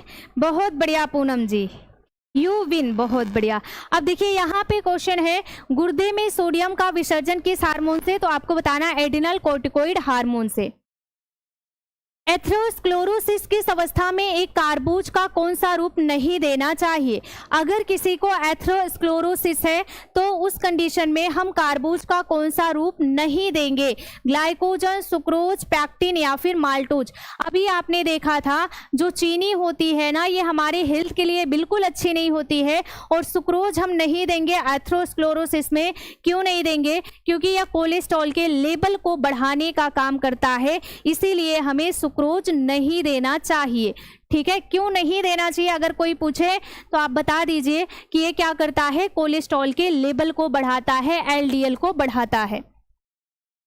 अगला है, सबसे उत्तम गुणों वाली कॉफी कौन सी होती है? ये आपसे प्रीवियस में पूछा गया है। कॉफी अरेबिका है, कॉफी रोबस्टा है, कॉफी लिबेरिका है, या फिर कॉफी स्टेरिका है? बताइए, ये क्वेश्चन आपसे प्रीवियस में पूछा गया है कि सबसे उत्तम गुणों वाली कॉफी कौन सी होती है। बताइए, ऐसे ऐसे तो क्वेश्चन पूछे गए हैं आपसे प्रीवियस ईयर में। अब देखिए 59 का क्या हो जाएगा, तो आपको बताना है ए वाला ऑप्शन सही हो जाएगा, कॉफी अरेबिका। अच्छा, कल के बारे में मैं आप लोग को बता देती हूँ। कल शाम की क्लास होगी 7 बजे की, जिसमें हम मांसपेशियों को देखेंगे। ठीक है ना, मांसपेशियों से रिलेटेड कुछ क्वेश्चन को देखेंगे। बहुत ज़्यादा तो नहीं यहाँ पे करवा रही हूँ। अगर 100, 200, 300 क्वेश्चन आपको फिजियोलॉजी के एक एक पार्ट से सॉल्व करना है, तो आप जो नया प्रैक्टिस सेट स्टार्ट हुआ है उसे आप ज्वाइन कर सकते हैं। 60 है, मसालों का राजा किसे कहते हैं? बहुत बढ़िया सा है, काली मिर्च है, सौंठ है, इलायची है। ये काली मिर्च एक जगह हो जाएगी, यहाँ पे मैं लिख देती हूँ लाल मिर्च। अब बताइए क्या होगा, मसालों का राजा है कौन? और ये साथ ही साथ आप रानी भी बता देना, जैसे वस्त्रों का राजा, वस्त्रों की रानी, है ना। तो मसालों का राजा किसे कहते हैं? काली मिर्च को। रानी किसे कहते हैं? इलायची को। ठीक है, इलायची रानी है, राजा काली मिर्च है। चलो अगला क्वेश्चन है, फलों में जल की मात्रा होती है, कितना जल होता है फल में? 19 से लेकर के 95 होता है, या फिर 10 से लेकर के 20%, 70 से लेकर 85%, या फिर 2 से लेकर 5%? अच्छा, कल 1 बजे की क्लास में हमने देखा था, ठीक है, कल 1 बजे की क्लास में हमने क्या देखा था कि अंडे में पानी की मात्रा कितनी पाई जाती है। फिर मैंने आपको एक रेशियो बताया था, किसके लिए? इसी के लिए बताया था कि फल में कौन सा पाया जाता है, कितना पाया जाता है ना। चलिए अब बताते रहिए आप। तो आपको बताना है फलों में जल की मात्रा कितनी होती है? 70 से लेकर के 85% होता है। ठीक है ना, रेशियो कितना है? तो आपको बताना है 70 से लेकर के 85%। इडली डोसा में चावल का अनुपात कितना होना चाहिए? 5:5 होना चाहिए, या फिर आपको बताना है 7:7 है, 1:2 है, 3:1 है। इडली डोसा में चावल का जो अनुपात होना है ना, वो कितना होना चाहिए? 3:1 होना चाहिए। ठीक है ना। हाँ, किंग काली मिर्च है, कोई नहीं इलायची है। बहुत बढ़िया जी। अगला दिया गया है, आईसीएमआर संबंधित है। बहुत ही बढ़िया सा क्वेश्चन है। ये क्वेश्चन भी वही बच्चा सॉल्व कर सकता है जिसने आईसीएमआर को अच्छे से पढ़ा होगा, और मैंने सब कुछ पढ़ाया है। ऐसा एक पॉइंट भी नहीं बोल सकते आप जो कि आपको पढ़ाया ना गया हो। ठीक है ना, क्या वो निन से संबंध है, या फिर इसका CFTRI से संबंध है, या फिर IRFA से, या फिर WHO से संबंध रखता है? ये क्वेश्चन किसी का गलत नहीं होना चाहिए। ध्यान से देख करके 1 मिनट ले लो, चीजों को समझ लो, फिर क्वेश्चन का आंसर बताओ।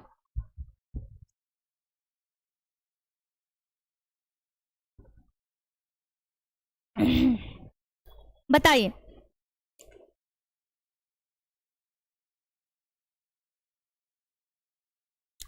बहुत बढ़िया जी। जितने बच्चे नीन बता रहे हैं सबका गलत है, CFTRI बता रहे हैं गलत है, WHO बता रहे हैं गलत है।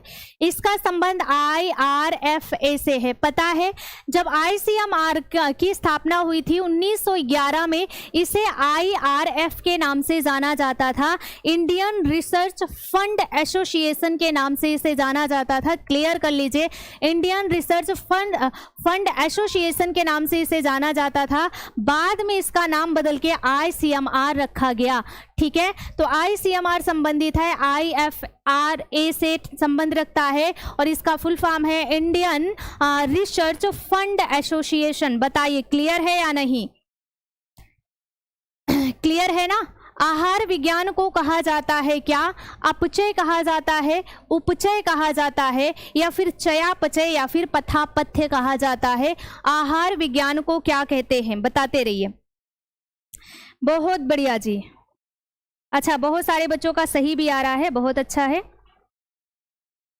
देखिए, आहार विज्ञान को, न्यूट्रिशन साइंस को क्या कहा जाता है? तो आपको बताना है पथापथ्य कहा जाएगा। ठीक है ना?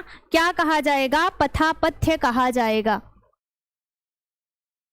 खाद्य पदार्थों को डिब्बों में बंद करने वाली प्रक्रिया को कब और किसने शुरू किया? ये सब आप लिख लेंगे। अभी जब आप खाद्य संरक्षण के बारे में पढ़ रहे थे तब वहां पे भी मैंने बताया था कि डिब्बा बंद किसने और कब शुरू किया। अगर आपको याद हो तो आपको बताना है 1900 अमेरिका में, 1800 अफ्रीका में, 1810 निकोला स्पेंडल्स में, या फिर आपको बता देना है 1840 सिडनी में। क्या होगा इसका आंसर? ठीक है, खाद्य पदार्थों को डिब्बों में बंद करने वाली प्रक्रिया को कब और किसने किया है? तो आपको बता देना है, यहाँ पे सी वाला ऑप्शन सही है। 1810 निकोला स्पेंडल्स के द्वारा ये शुरू किया गया था। क्लास में ये भी बताया गया है। ठीक है ना? बहुत बढ़िया। तो आप बहुत सारे बच्चे सी आंसर बता रहे हैं, सी सही है। 66 है, मछलियों के यकृत में किसकी अधिकता होती है? बहुत बढ़िया सा क्वेश्चन है। यहाँ पे थोड़ा सा अंतर है, वो थोड़े से अंतर को अगर आप समझ जाएंगे तो आंसर सही देंगे, नहीं तो गलत हो जाएगा। विटामिन ए की अधिकता है, विटामिन बी की अधिकता है, विटामिन डी की अधिकता है, या फिर विटामिन ए की अधिकता है। एक चीज आप जानते हैं कि मछलियों के यकृत में ए एंड डी दोनों पाया जाता है ना। अब अधिक मात्रा में कौन पाया जाता है ये आपको क्लियर करना है और यही आंसर आपको बताना है। ठीक है,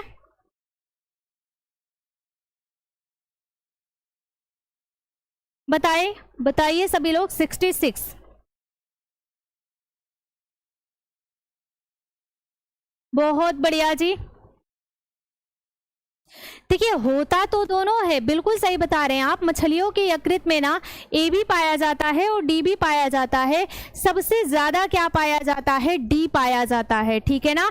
जैसे कल की क्लास में आपने जब 3 बजे प्रैक्टिस हमने किया था तो वहाँ पे हमने 2 चीजों को बहुत अच्छे से क्लियर किया था कि मछली में ओमेगा 3 पाया जाता है या फिर ओमेगा 6, और सोयाबीन में क्या पाया जाता है स्पेशल। ये 2 पॉइंट भी हमने कल डिस्कस किया था। तो क्वेश्चन नंबर 66 का सी वाला ऑप्शन सही है। छिपी भूख को प्रदर्शित करता है क्या? पहला है भूखमरी, दूसरा दिया गया है सूक्ष्म पोषणहीनता, तीसरा है अभाव पोषण और चौथा है अल्प पोषण। आपको इसका आंसर बताना है। ठीक है, हाँ बताते रहिए।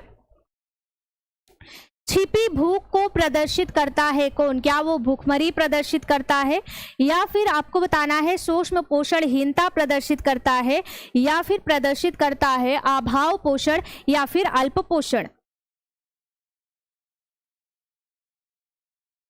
ठीक है ना?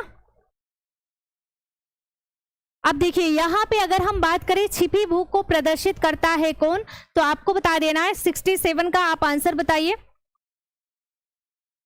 ठीक है, ये प्रदर्शित करता है क्या? तो आपको बताना है सूक्ष्म पोषणहीनता को प्रदर्शित करता है।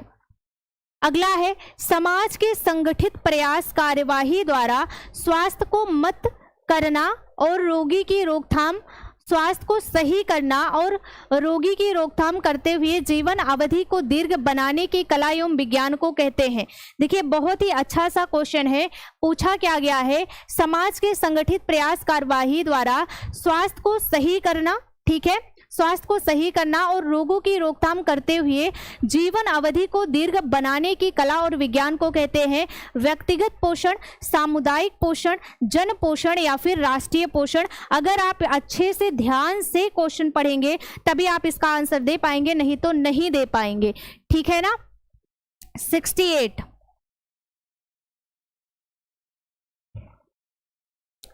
68 देखिए यहीं पे आपको आंसर मिल जाएगा, समाज के संगठित प्रयास और कार्यवाही के द्वारा स्वास्थ्य को सही करना और रोगों से दूर रखना। अभी देखिए जब हम बात करते हैं, एक तो हमारा पर्सनल हेल्थ होता है जो कि हमारा खुद का स्वास्थ्य होता है, उस पर हम केवल ध्यान रखते हैं, लेकिन जब पूरे समाज की बात आती है तब कौन ध्यान देता है, सरकार। जैसे हम कोरोना की बात करें तो कोरोना में क्या हम लोग ध्यान दे पा रहे थे, सरकारी पूरा काम कर रहा था ना, दवा देना या फिर वैक्सीन लगवाने का काम या फिर सारी चीजों का देखभाल सरकार के थ्रू किया जा रहा था। तो यहाँ पे क्या आ जाएगा, जन पोषण कहते हैं। जब भी समाज की बात की जाएगी तो आप जन पोषण ही लगाएंगे। आंसर क्या सही होगा, जन पोषण, सी वाला ऑप्शन सही है, ठीक है। विटामिन ए सर्वाधिक मात्रा में पाया जाता है। इस क्वेश्चन के बारे में भी मैंने एक दिन डिस्कशन किया था पेड क्लास में, जब हम न्यूट्रिशन साइंस को पढ़ रहे थे, वहाँ पे मैंने आप लोगों को इसके बारे में भी बताया था।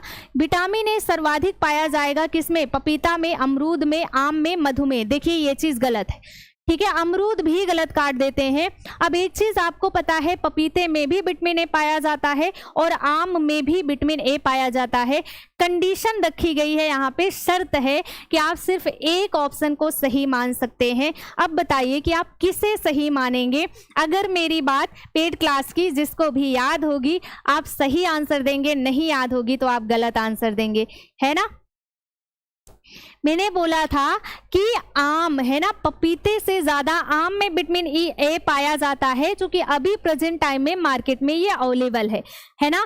तो आपको बता देना है कि सी वाला ऑप्शन सही हो जाएगा। बहुत बढ़िया जी, क्या बात है, बहुत बढ़िया, सभी लोग सही दे रहे हैं आंसर। 60 है, रोगी के द्वारा प्रयोग किए जाने वाले स्वीटेक्स में ऊर्जा की मात्रा होती है। देखिए जब मैंने 1 बजे वाली क्लास में न्यूट्रिशन साइंस में आपको मधुमेह की क्लास पढ़ाई थी तो मैंने वहाँ पे पढ़ाया था कि मधुमेह में जो स्वीटनर का इस्तेमाल किया जाता है पेशेंट के द्वारा, उस स्वीटनर में कितनी कैलोरी मात्रा पाई जाती है, ये मैंने क्लास में बताया था ना, याद होगा तब तो बताओगे ना। बताइए बताया था या नहीं, तो आप बताओगे कि बताया गया था। अब बताइए इसमें 10 कैलोरी पाया जाता है, 5 कैलोरी, 0 कैलोरी या फिर इनमें से कुछ भी नहीं, बताइए।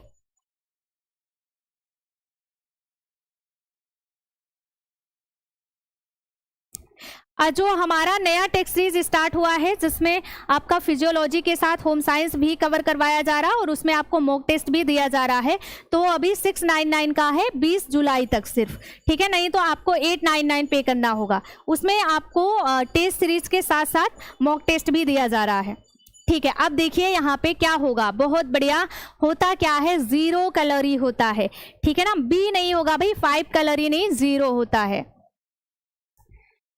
कथन, ये भी मैंने क्लास में डिस्कस किया था, इसके बारे में भी मैंने क्लास में ही डिस्कस किया था आप लोगों से, अगर याद हो तो, है ना। बैगन में आयरन का अच्छा स्रोत होता है, कारण दिया गया है। कद्दू विटामिन ए का अच्छा स्रोत होता है, मतलब ये कथन कारण नहीं है, ठीक है ना।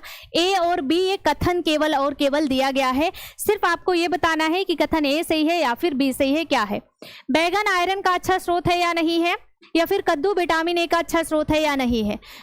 केवल ए सही है, केवल बी सही है, या फिर दोनों सही है, कोई नहीं। बूस्टर में भी बताया था, बिल्कुल बूस्टर में भी बताया था, ओके। अब देखिए बैगन में आयरन का अच्छा स्रोत होता है, बिल्कुल सही है, और कद्दू में विटामिन ए भी पाया जाता है, ये भी सही है, सी वाला ऑप्शन सही है। बहुत बढ़िया जी, चलो फोकस कर रहे हो, ध्यान दे रहे हो, बस यही चाहिए, बहुत बढ़िया। अब देखिए यहाँ पे पिपेरिन पाया जाता है किस में, इलायची में, लौंग में, काली मिर्च में, लहसुन में, बताइए पिपेरिन किस में पाया जाता है। ये आपको पिगमेंट जो पिछली क्लास हुई थी अपनी पहले वाली, उसमें पढ़ाया गया है। अभी जो न्यू बैच स्टार्ट हुआ है न्यूट्रिशन साइंस का, उसमें अभी नहीं पढ़ाया गया है, ये भी पढ़ाया जाएगा, आपको पिगमेंट की क्लास दी जाएगी। पिपेरिन पाया जाता है किसमें? इलायची में, लौंग में, काली मिर्च में, लहसुन में। दिया गया है 72।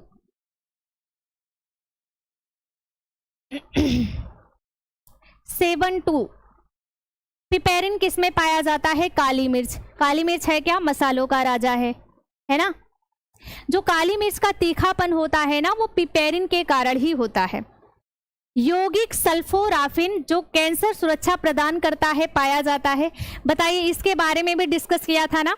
जितने रिसर्च होते हैं, जो भी नया नया जो आपके हेल्थ साइंस के लिए अच्छा होता है, वो मैं क्लास में डिस्कशन करती रहती हूँ ना। देखो आज ये खोजा गया, देखिए आज इसकी खोज हुई, ये हमारे हेल्थ के लिए है या फिर आपके लिए इंपॉर्टेंट है, हो सकता है एग्जाम टाइम में क्वेश्चन पूछ लिया जाए, है ना।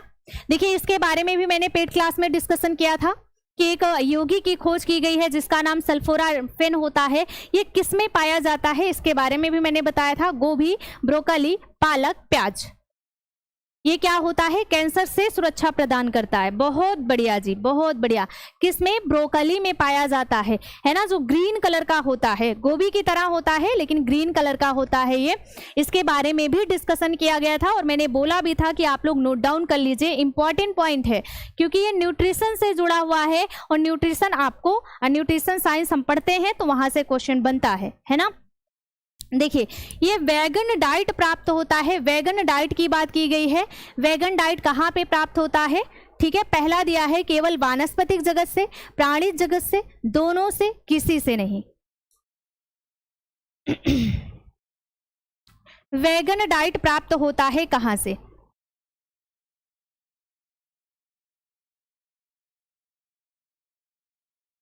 अच्छा ठीक है, माइंड में फिट हो गया, बहुत बढ़िया। अब देखिए वेगन डाइट प्राप्त होता है कहाँ से, तो आपको बता देना है केवल और केवल वानस्पतिक जगत से प्राप्त होता है वेगन डाइट, है ना।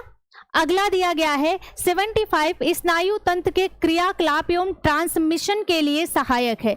स्नायु तंत्र के क्रियाकलाप एवं ट्रांसमिशन के लिए सहायक है पोटेशियम, सोडियम, कैल्शियम या फिर जिंक।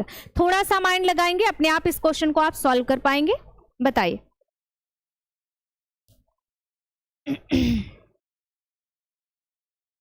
ठीक है ना। चलिए अब देखिए, स्नायु तंत्र के क्रियाकलाप एवं ट्रांसमिशन के लिए सहायक है क्या? क्या वो पोटेशियम है, सोडियम है, कैल्शियम है? तब आपको बता देना है वो होता है सोडियम। ठीक है। 76 है एरिथीमिया है। एरिथीमिया क्या है? असामान्य नाड़ी गति होती है, सामान्य नाड़ी गति है, सामान्य हृदय गति है, असामान्य हृदय गति है। बताइए क्या होगा इसका? वेजिटेबल एंड फ्रूट, जी बिल्कुल। जो वानस्पतिक जगत की जितनी सब्जियां हैं, जो भी भोज्य पदार्थ है, वो बैगन डाइट में आता है। ठीक है ना। एरिथीमिया क्या है? 76 का आंसर बताइए। देखिए जब हम एरिथीमिया की बात करते हैं ना, तो ये है असामान्य हृदय गति। असामान्य हृदय गति को एरिथीमिया से संबोधित किया गया है। ठीक है। 77 मछली में पाया जाता है। अब तो ये आप लोगों को एकदम से रट गया होगा, अगर कोई सपने में भी पूछ ले मछली में क्या पाया जाता है, आप आराम से बता देंगे, है ना। विटामिन सी पाया जाता है, जिंक पाया जाता है, ओमेगा 6 या फिर ओमेगा 3, कभी नहीं भूलेंगे आप। इतनी बार हमने इस पॉइंट को रिपीट कर लिया है। मछली में क्या पाया जाता है? ओमेगा 3 पाया जाता है। क्लिनिकल न्यूट्रिशन नैदानिक पोषण को कहा जाता है क्या? ये जो क्लिनिकल न्यूट्रिशन है, शब्द को समझिएगा, पूछने का तरीका क्या है इसका। क्लिनिकल न्यूट्रिशन जिसे हम नैदानिक पोषण को कहते हैं क्या?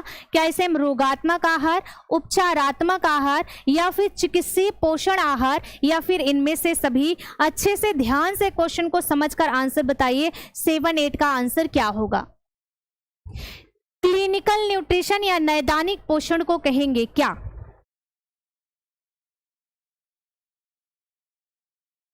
बहुत बढ़िया जी। आज की क्लास में ज़रूर बताइएगा आप लोग कि कितना गलत हुआ है, और अगले संडे जो आएगा उसमें भी बहुत सारे नए नए क्वेश्चन आपको देखने को मिलेंगे। खैर अगले संडे का भी आपका तैयार हो गया है, ठीक है ना। तो आपको बता देना, इसे हम कहते हैं चिकित्सीय पोषण आहार। क्या कहते हैं? चिकित्सीय पोषण आहार। 7-9 है, खाद्य सुरक्षा नामक अधिनियम कब बना?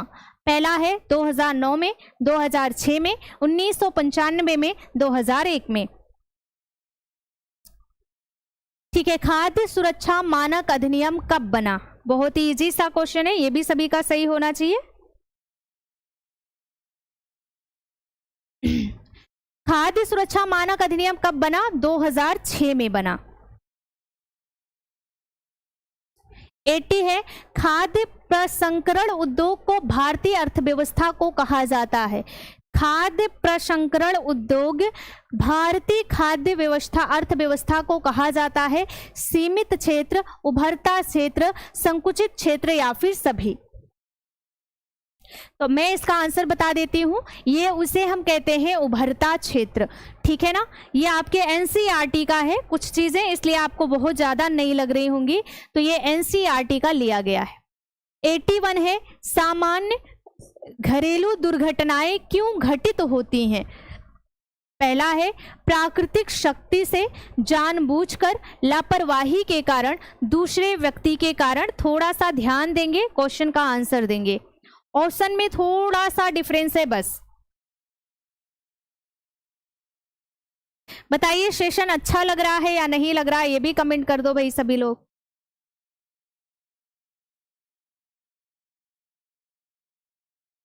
बहुत अच्छा। देखिए, सामान्य घरेलू दुर्घटनाएं क्यों घटित होती हैं? 81 का सी बिल्कुल आपको बता देना है, लापरवाही के कारण ही घटित होती हैं। बी नहीं होगा, जानबूझकर कोई थोड़ी ना घटना करेगा अपने साथ, लापरवाही से। सामान्य घरेलू दुर्घटनाओं के कारण क्या क्या होते हैं? पहला दिया गया है लापरवाही है, दूसरा अशिक्षा है, सामाजिक कारण होता है, या फिर इनमें से सभी होता है। अच्छा लग रहा, ओके जी, बहुत बढ़िया। अब देखिए, सामान्य घरेलू दुर्घटनाओं के कारण क्या क्या होते हैं, तो आपको बता देना, एक तो हमारी लापरवाही, दूसरा अशिक्षा होता है, तीसरा सामाजिक कारण भी होते हैं, सभी हो जाएगा। ओके, बहुत बढ़िया। 83 है, निम्नलिखित में से कौन सा उपाय सामान्य घरेलू दुर्घटना के बचाव से संबंधित है? पहला है रक्तस्राव को रोकना, दूसरा है कृत्रिम श्वसन का प्रबंधन, दुर्घटना की गंभीरता को कम करना, उपरोक्त सभी होता है। तो आपको बताना है कि सामान्य घरेलू दुर्घटना के बचाव ये भी कर सकते हैं, ये भी, मतलब डी वाला ऑप्शन सही है। दुर्घटना से उत्पन्न जटिलता के निराकरण के लिए किससे संपर्क करना उचित होगा? क्या वो चिकित्सक से संपर्क करेंगे, या फिर प्राथमिक चिकित्सक से, गृहिणी से, गृह स्वामी से? दुर्घटना 84 का आंसर बताना है आपको।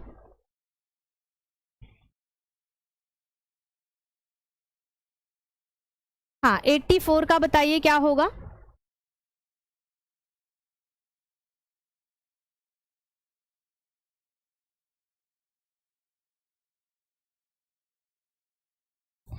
बहुत बढ़िया, बहुत बढ़िया। 84 इतना इजी क्वेश्चन है ना, फिर भी बहुत सारे बच्चे गलत कर रहे हैं। देखिए, जब भी कोई दुर्घटना उत्पन्न होगी, उसकी जटिलता के निराकरण के लिए हम प्राथमिक चिकित्सा का प्रयोग करते हैं, ठीक है, लेकिन निराकरण के लिए किसका प्रयोग करेंगे? किसके पास जाएंगे? हम चिकित्सक के पास जाएंगे, ठीक है ना। किसके पास जाएंगे? चिकित्सक के पास जाएंगे। ए वाला ऑप्शन सही है। जलने में कौन सी चीजें घटना शामिल होती हैं? देखिए, अभी आपका जो 1 बजे की क्लास है उसमें न्यूट्रिशन साइंस चल रहा है, और न्यूट्रिशन साइंस के बाद तुरंत हेल्थ साइंस आपका स्टार्ट होगा, ठीक है ना। और फिर हेल्थ साइंस में आपको जलने के प्रकार कितने होते हैं, या फिर घाव, जो सया घाव होता है वो क्या होता है, या फिर जो आपके मादक पदार्थ होते हैं वो कितने प्रकार के होते हैं, जो घरेलू औषधियाँ होती हैं वो कौन कौन सी होती हैं, किसमें क्या इस्तेमाल किया जाता है, सारी चीजें आपको पढ़ाई जाएंगी, है ना। जलने में कौन सी घटना शामिल होती है? तेजाब से जलना, क्षार से जलना, बिजली से जलना, या फिर सभी से जलना, ठीक है। बिल्कुल, तो यहाँ पे आपको बता देना है डी वाला ऑप्शन सही हो जाएगा। तेजाब से भी जलना होता है, छाड़ से भी जलना होता है और बिजली से भी। 86 है, कपड़ों में आग लगने पर क्या नहीं करना चाहिए। ध्यान से देखिएगा, अगर आप कपड़े में आग लग गई है तो क्या नहीं करना चाहिए। जमीन पर लुढ़काना या फिर कपड़ों को काट कर निकालना, पीड़ित को कपड़े से ढके रहना, पानी से आग बुझाना। आप क्या नहीं करोगे इसमें, ये देखना है। देखिए कुछ क्वेश्चन बहुत इजी होते हैं बट उसके जो ऑप्शन होते हैं वो कंफ्यूज कर देने वाले होते हैं, और ऐसे अभी इसमें बहुत सारे क्वेश्चन हैं जो कि आपको बहुत ज़्यादा कंफ्यूजन होगा। ठीक है, पहले ही बता रही हूँ, अभी इसमें इतने सारे क्वेश्चन हैं ऐसे ना कि जिसमें आप बहुत ज़्यादा कंफ्यूज होंगे। बहुत बढ़िया, देखिए इसमें भी मल्टीपल आंसर आ रहा है जबकि बहुत ईजी सा पॉइंट है। भाई जमीन पे कपड़ों में आग लग जाने पर अगर आप उसे जमीन पर लुढ़का देते हैं ना तो भी बुझ जाएगी आग, ये कर सकते हैं। कपड़ों को काट कर निकालना, ये भी कर सकते हैं। पीड़ित को कपड़े से ढक देने का मतलब है किसी मोटे कंबल या फिर किसी मोटे कपड़े से ढक दोगे तो भी वो उसका आग बुझ जाएगा, लेकिन कभी भी पानी से आग नहीं बुझाना चाहिए। अगर कोई व्यक्ति जल रहा है ना तो कभी भी पानी से आग नहीं बुझाना चाहिए, ये चीज आप क्लियर कर लो। ठीक है, पीड़िता को किसी मोटे कपड़े से आप ढक देंगे ना तो वो क्या होगा, जो आग लगी है वो बुझ जाएगी। ठीक है ना। अगला है, पानी में डूबने पर क्या प्राथमिक उपचार दिया जाना चाहिए। पहला दिया गया है पेट और फेफड़े से पानी निकालना, ठंडे पानी से नहलाना, रोगी के सिर पर बर्फ की थैली रखना, उपरोक्त में से कोई नहीं। अब बताइए, अभी इसमें बहुत सारे ऐसे क्वेश्चन हैं जो कि आपको नोट डाउन करना ही पड़ेगा। ठीक है ना। अब देखिए यहाँ पे है, अगर कोई पानी में डूब रहा है तो सबसे पहले प्राथमिक उपचार में आप क्या करेंगे। हाँ, पानी से कभी नहीं बुझाना चाहिए, बिल्कुल। अगर किसी के कपड़े में आग लगी है तो हाँ, तो हम क्या करेंगे, यहाँ पे पेट और फेफड़े से पहले पानी निकालते हैं। ठीक है। लू लगने के लक्षण क्या क्या होते हैं। देखिए इसमें मुझे लगता है बहुत सारे बच्चे कंफ्यूज होंगे। सिर में तेज दर्द एवं चक्कर आना, आंखों की पुतलियों का सिकुड़ना, बार बार प्यास का लगना, या फिर उपरोक्त में से सभी। 88 का आंसर बता दीजिए। लू लगने के लक्षण क्या है, तो यहाँ पे मैं बता देती हूँ। सिर में दर्द भी होता है, आंख पुतलियां जो है वो सिकुड़ भी जाती हैं, और ऐसी कंडीशन में बार बार प्यास भी लगती है। डी वाला ऑप्शन सही है। रक्तस्राव के प्रकार होते हैं, बताइए।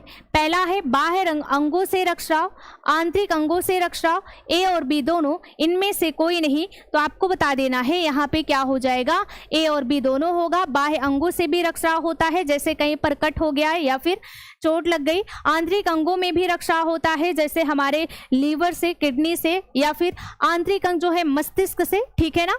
ये देखिए, रक्तस्राव को रोकने में दबाव बिंदु की महत्वपूर्ण भूमिका है। इसकी संख्या कितनी होती है ये मैं आपको क्लास में अच्छे से बताऊंगी जब हेल्थ साइंस अपना स्टार्ट होगा। न्यूट्रिशन साइंस लगभग 10 से 12 दिन और चलेगी आपकी, उसके बाद तुरंत हेल्थ साइंस स्टार्ट होगा। फिर वहां पे हम पढ़ेंगे कि ये जो दबाव बिंदु होते हैं ये कितने होते हैं और कहाँ कहाँ पे होते हैं। ठीक है, तो यहाँ पे मैं बता देती हूँ, दबाव बिंदु 6 होते हैं अलग अलग जगह पे। अगर हम दबाव बिंदु को पहचान जाते हैं तो रक्तस्राव को उस दबाव बिंदु का प्रयोग करके हम बचा सकते हैं, मतलब रक्तस्राव को कम कर सकते हैं। ये 6 बिंदु ऐसे होते हैं। ठीक है। आंतरिक अंगों से रक्तस्राव के क्या लक्षण होते हैं, अब बताइए। इसको थोड़ा सा ध्यान से देखिएगा, आंसर बताइएगा। शरीर का सुन्न पड़ना, दुर्बलता का अनुभव होना, होठ एवं मुंह का नीला एवं पीला पड़ना। आज मेरा तबीयत खराब है इसलिए ऑप्शन गलत। कोई अच्छा कंचन जी, कोई बात नहीं, है ना। देखिए आंतरिक अंगों से रक्तस्राव के क्या लक्षण होते हैं, तो पहला आपको बता देना है, हमारा शरीर जो है वो सुन्न पड़ जाता है। देखिए जब आंतरिक रक्तस्राव होता है ना तो रक्तस्राव हमें दिखता नहीं है कि हमारी बॉडी से रक्त बाहर निकल रहा है, वो अंदर ही अंदर होता है। ठीक है। दूसरा, होठ और मुंह नीला और पीला पड़ जाता है, हमारा डी वाला ऑप्शन सही है। किस प्रकार की रक्षाओं में टूर्निकेट की भूमिका महत्वपूर्ण होती है? टूर्निकेट के बारे में मैंने पिछले क्लास में भी जब हमने प्राथमिक चिकित्सा देखा था उसमें पढ़ाया गया आपको टूर्निकेट क्या होता है, झोली क्या होता है। और नया क्लास जो आपका न्यूट्रिशन साइंस स्टार्ट हो रहा है, इसके बाद मैं फिर बता रही हूँ कि हम पढ़ेंगे हेल्थ साइंस और वहाँ पे इन सारी चीज़ों के बारे में डिस्कस करेंगे। आंतरिक रक्तस्राव के लिए, बाह्य रक्तस्राव के लिए, ए और बी दोनों के लिए इनमें से कुछ भी नहीं होता है। टूर्निकेट का इस्तेमाल कहाँ पे किया जाता है बताइए? 92।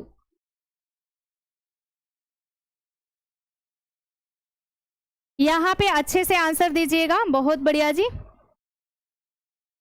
बहुत सारे बच्चों का आंसर गलत हो रहा है यहाँ पे। देखिए अगर हम 92 की बात करें ना, टूर्निकेट का मतलब ऐसे समझिए आप, मोटा सा कपड़ा होता है, कई परतों में लपेट लिया जाता है, ऐसे समझिए, ठीक है। तो टूर्निकेट का इस्तेमाल कभी भी आंतरिक अंग के लिए नहीं किया जाता है, तो इसलिए सी नहीं होगा, केवल और केवल बी आंसर हो जाएगा। बाह्य अंगों के लिए इसका इस्तेमाल हम करते हैं। जितने बच्चे सी बता रहे हैं उनका गलत है। नक्सीर किस मौसम की आम घटना होती है? देखिए नक्सीर का मतलब होता है कि नाक से ब्लीडिंग होना, है ना, और ये जो है किस में होती है, तो आपको बताना है गर्मियों के मौसम में होती है, ठीक है। 94 है, निम्नलिखित में से कौन मूर्छा का कारण नहीं है?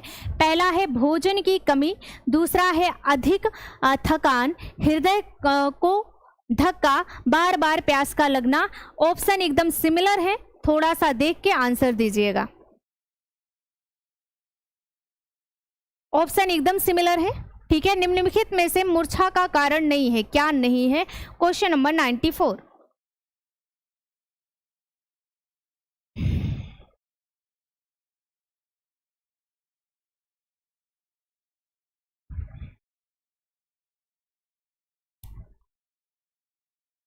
नाइन्टी फोर में बहुत सारे बच्चे गलत कर रहे हैं, भाई ऐसे मत करो, ठीक है ना।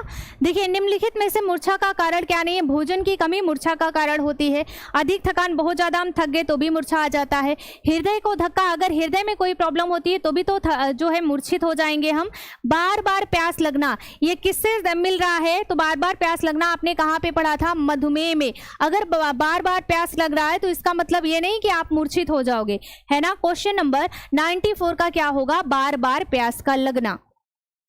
अगला है, दम घुटने के क्या क्या कारण हो सकते हैं ये बताइए? पहला धुआं एवं गैस से, दूसरा है गले में किसी वस्तु के अटक जाने से, पानी में डूबने के कारण, या फिर इन सभी के कारण, ठीक है, ठीक है ना। अब देखिए यहाँ पे अगर हम बात करें तो आपको बता देना है डी वाला ऑप्शन सही हो जाएगा। प्रैक्टिस सेट में न्यूट्रिशन ही शुरू हुआ है, प्रैक्टिस सेट में न्यूट्रिशन साइंस ही चल रहा है अभी, ठीक है ना। तो आपको बता देना ये सभी सही है, डी वाला ऑप्शन सही है। निम्न में से कौन सदमा के लक्षण होते हैं? पहला है चेहरा पीला पड़ जाना, दूसरा दिया गया है माथे पर पसीना, शरीर ठंडा पड़ने लग जाना, या फिर ये सभी है। 98 का आंसर बताइए, 96 का। हाँ बहुत बढ़िया, 96 की अगर हम बात करेंगे तो भी आपको बताना है डी होगा, चेहरा पीला पड़ना, माथे पर पसीना, शरीर का ठंडा पड़ना। किसके काटने से व्यक्ति को नीम की पत्ती खाने पर मीठी लगती है? पहला है बर्रे के, या फिर दूसरा है मधुमक्खी के, तीसरा है कीट पतंग, और चौथा दिया गया है सांप। तो आपको बताना है किसके काटने से नीम की पत्ती मीठी लगती है। बहुत ही आम रीजन है ये, है ना। कहने का मतलब ये सभी को पता है, अगर किसी को सांप ने डस लिया है, काट लिया है, और उसको हम नीम की पत्ती खिलाएंगे तो वो मीठी लगती है ना। 98 है, कीट द्वारा डंक मारने पर क्या करना चाहिए? पहला है डंक को निकालना चाहिए, बंधन लगाना चाहिए, सरसों का तेल डंक के स्थान पर लगाना चाहिए, या फिर सभी हो जाएगा। तो आपको बताना है इसमें भी सभी होगा, डी वाला ऑप्शन सही है। 99 है, रेबीज विषाणु से कौन सी बीमारी होती है? पहला है हाइड्रोफोबिया, हाइड्रोबिया, या फिर पागलपन, या फिर ये सभी। देखकर आंसर बताइए बढ़िया से।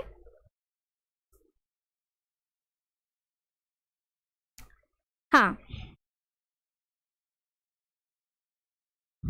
रेबीज विषाणु से कौन सी बीमारी होती है? 99।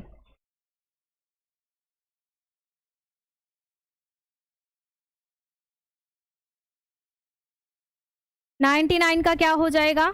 डी बता रहे हैं सब। भाई देखिए हाइड्रोफोबिया होता है, ठीक है ना, हाइड्रोबिया क्या होता है, ये हाइड्रोबिया जो दिया गया ना इसकी वजह से डी नहीं होगा। पागलपन भी ठीक है लेकिन हाइड्रोबिया जो दिया गया है ये चीज गलत है, तो आपको बताना है हाइड्रोफोबिया, ए वाला ऑप्शन सही हो जाएगा।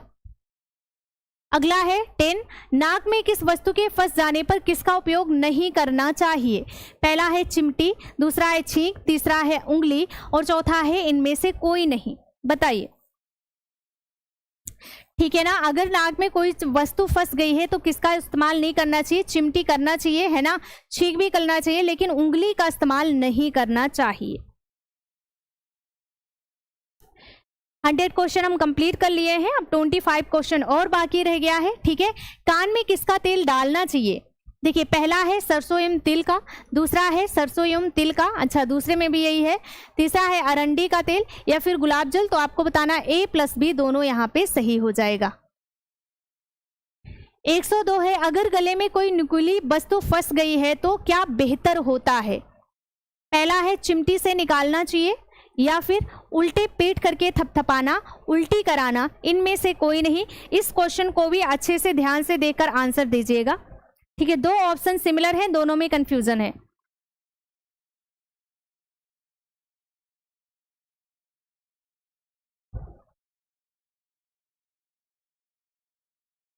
इसमें 2 ऑप्शन सही है बट आपको सही एक ही करना है। हाँ बताइए।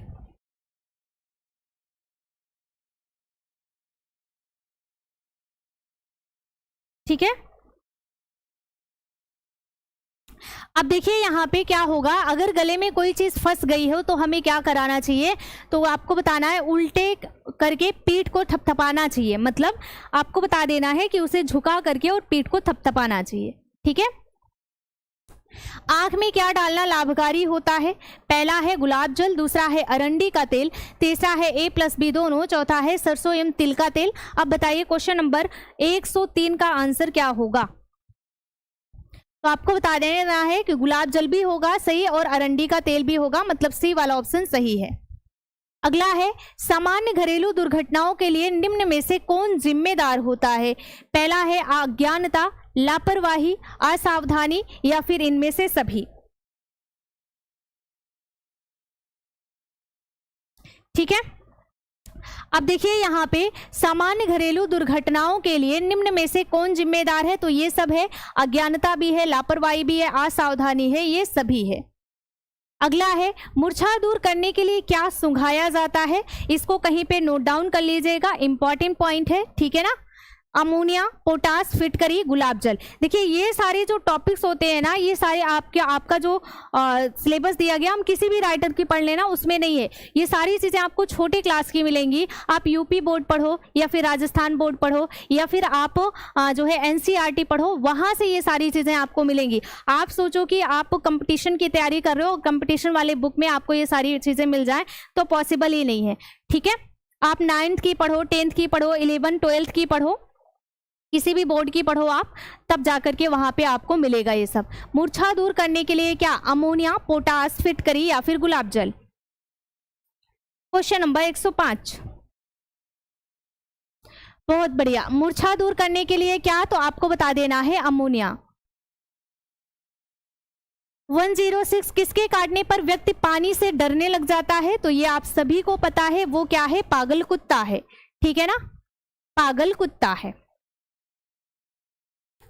107 है, डिटॉल का प्रयोग किया जाता है कहाँ पे, क्या जलने पर करते हैं या फिर घाव के कीटाणुनाशक के रूप में, रक्तस्राव रोकने के लिए, सर्पदंश की स्थिति में। बताइए, क्या आंसर ऊपर ही अटक जा रहा है। बताइए, डिटॉल का इस्तेमाल कब किया जाता है, तो घाव के कीटाणुनाशक के रूप में। देखिए जब चोट वगैरह लग जाती है, हम डॉक्टर के पास जाते हैं तो वो डिटॉल से उसको धुलते हैं, है ना, या तो फिर हम घर पर ही अगर मलहम पट्टी कर रहे हैं तो वहां पे भी हम डिटॉल से धुलते हैं। 108 है, अंगों के बहुत अधिक जल जाने से संभावना रहती है किसकी। पहला है हृदय आघात की, पक्षाघात की, दोनों की, इनमें से किसी की नहीं। बहुत बढ़िया जी। तो आपको बताना ए एंड बी दोनों सही है। हृदयघात की, पक्षाघात की, दोनों का जो है डर रहता है कि दोनों हो सकता है। 109 है, झुलसे हुए स्थान पर क्या लगाना चाहिए? पहला है बरनाल, नमक, गंधक, कास्टिक सोडा। बताइए। 109।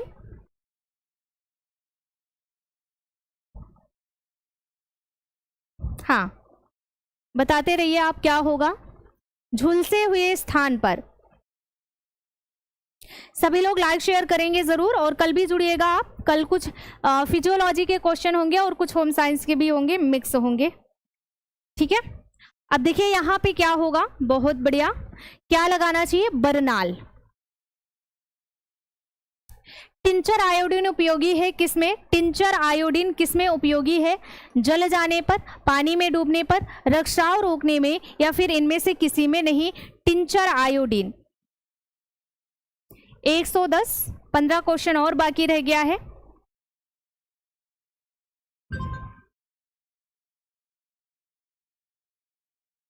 अच्छा, नेटवर्क इशू है इसलिए क्वेश्चन ऊपर ही अटक रहा है, कोई बात नहीं है। अच्छा जी, ठीक है। कितना क्या होगा इसका आंसर? टिंचर आयोडीन का इस्तेमाल हम कहाँ करते हैं? 110 का। ठीक है, टिंचर आयोडीन का हम इस्तेमाल करते हैं रक्तस्राव को रोकने में। ठीक है ना। अगला है, किस दुर्घटना में एरोमेटिक स्प्रिट ऑफ अमोनिया की बूंदें मुख में डालनी चाहिए? किस दुर्घटना में एरोमेटिक स्प्रिट ऑफ अमोनिया की बूंदें मुख में डालनी चाहिए? ये सारी चीजें आपको हेल्थ साइंस में पढ़ाई जाएंगी। ठीक है, अभी लगभग आपका हेल्थ साइंस स्टार्ट हो जाएगा, ये मानिए कि अगस्त में स्टार्ट हो जाएगा आपका, है ना। तो मूर्छित व्यक्ति है मिर्गी के दौरान, मतलब जो नया बैच स्टार्ट हुआ उसमें, पुराने बैच में सारी चीजें पढ़ाई गई हैं। हिस्टीरिया के दौरे की स्थिति में या फिर उपरोक्त में से सभी में एरोमेटिक स्प्रिट ऑफ अमोनिया की बूंदें किसमें डालनी चाहिए? अब देखिए क्वेश्चन नंबर 11 की अगर हम बात करें तो होगा क्या?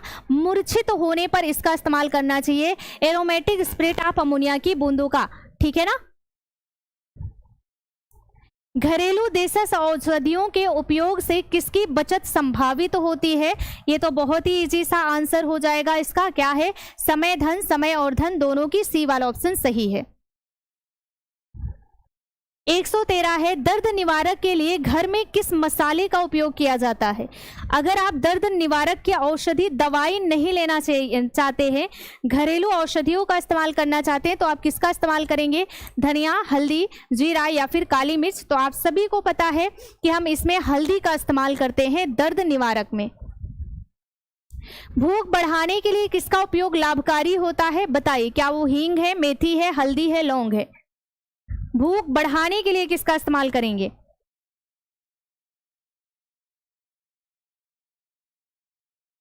बहुत बढ़िया जी। 114।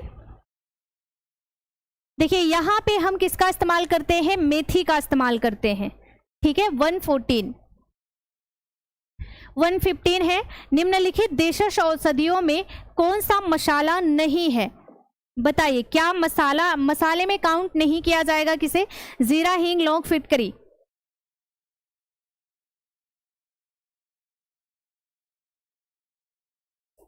हाँ, बहुत बढ़िया। इसमें क्या होगा तो आपको बताना है, फिटकरी किसमें नहीं आता है? देशज मसाले में नहीं आता है। सौंफ का उपयोग किस रोग के उपचार में लाभकारी होता है? पहला दिया गया है खूनी पेचिश, दूसरा है अमोनिया, तीसरा है जुकाम, चौथा है कृमि रोग। अब देखिए यहाँ पे सौंफ का उपयोग किसमें किया जाता है?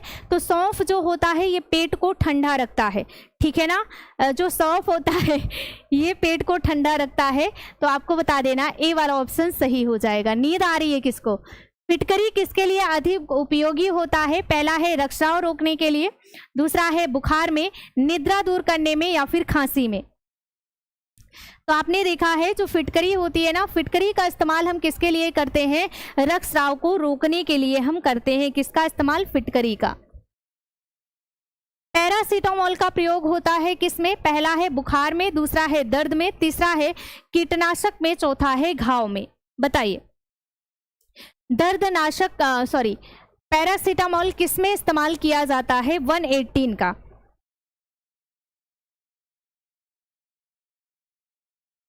हाँ 118 का आंसर बताइए।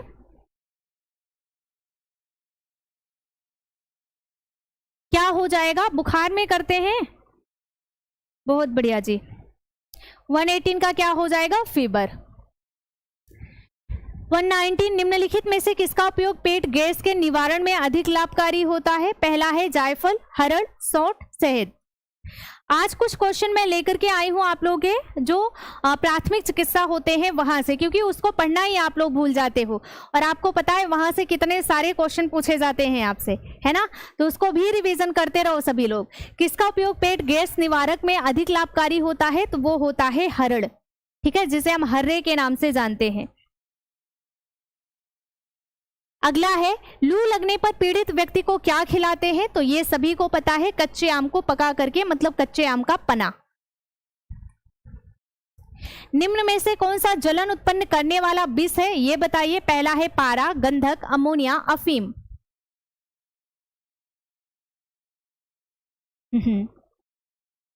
आपको बता देना है 121। निम्न में से कौन सा जलन उत्पन्न करने वाला विष है। ये जब आप विष के प्रकार पढ़ेंगे ना तब वहां पे आपको पढ़ाया जाएगा ये सब। 121 पुराने बैच में जो बच्चे होंगे उनको पता है, नए बैच के जो बच्चे हैं उनको नहीं पता होगा, तो आपको बता देना है ये होता है अमोनिया। अमोनिया जलन उत्पन्न करने वाला विष कौन सा है, अमोनिया होता है। क्वेश्चन नंबर 121 का पारा नहीं होगा, अमोनिया होगा। अम्ल तथा क्षार के प्रयोग के क्या लक्षण होते हैं, ये बताइए। जलन है, पीड़ा है, नींद है या फिर बेचैनी है। अगर हमने अम्ल और क्षार का उपयोग कर लिया है तो इसका रीजन क्या होगा, मतलब इससे होगा क्या, ठीक है।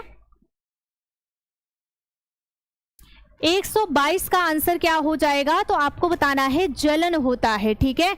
अम्ल और क्षार क्या उत्पन्न करते हैं, जलन। 123 नींद लाने वाला विष कौन सा है। ये विष के प्रकार में जब आप जो है मादक पदार्थ के प्रकार पढ़ेंगे ना तब वहां पे आप पढ़ेंगे। अफीम है, कास्टिक सोडा है, धतूरा है, संखिया है। नींद लाने वाला विष कौन सा होता है, ठीक है। 123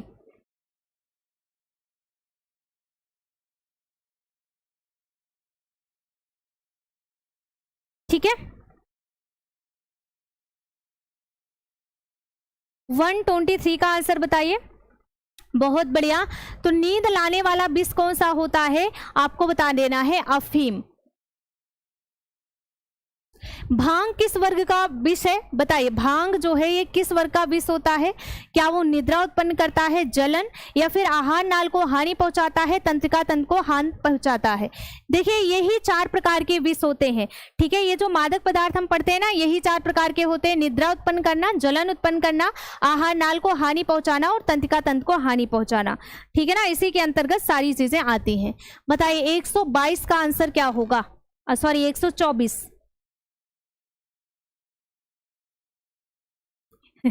ठीक है 124 की बात करें तो आपको बताना है तंत्रिका तंत्र को हानि पहुंचाने वाला। भांग किस में आएगा, तंत्रिका तंत्र को हानि पहुंचाने वाला। आज की क्लास का लास्ट क्वेश्चन है, निम्न में से कौन सा निद्रा उत्पन्न करने वाला विष नहीं है, बताइए। अफीम है, मार्फिन है, धतूरा है या फिर डाइजेपाम है। निद्रा उत्पन्न करने वाला विष नहीं है। देखिए अफीम, मार्फिन और ये डाइजेपाम जो होता है ये निद्रा उत्पन्न करने वाला होता है। धतूरा क्या है, ये निद्रा उत्पन्न नहीं करेगा, तो इसका आंसर सी हो जाएगा। अब बताइए आज की क्लास में 125 क्वेश्चन में आपने कितना गलत किया। सभी लोग लाइक शेयर करेंगे, और अगर आप नए जो प्रैक्टिस सेट है या फिर किसी भी कोर्स से जुड़ना चाहते हैं तो कॉल या मैसेज कर लीजिए। अभी आपको 20 जुलाई तक का ऑफर भी दिया जा रहा है, ठीक है ना। बताइए आपका कितना सही हुआ, कितना गलत हुआ।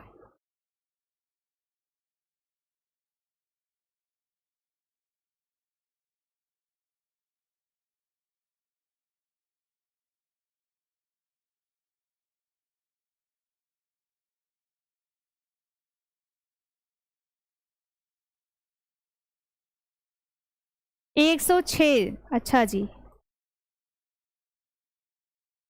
ओके, थैंक यू सभी को। 106 ठीक है। 88 राइट, बाकी सब गलत, 25 गलत। ओके कोई बात नहीं है। ओके जी, थैंक यू, फिर मिलते हैं अगली क्लास में।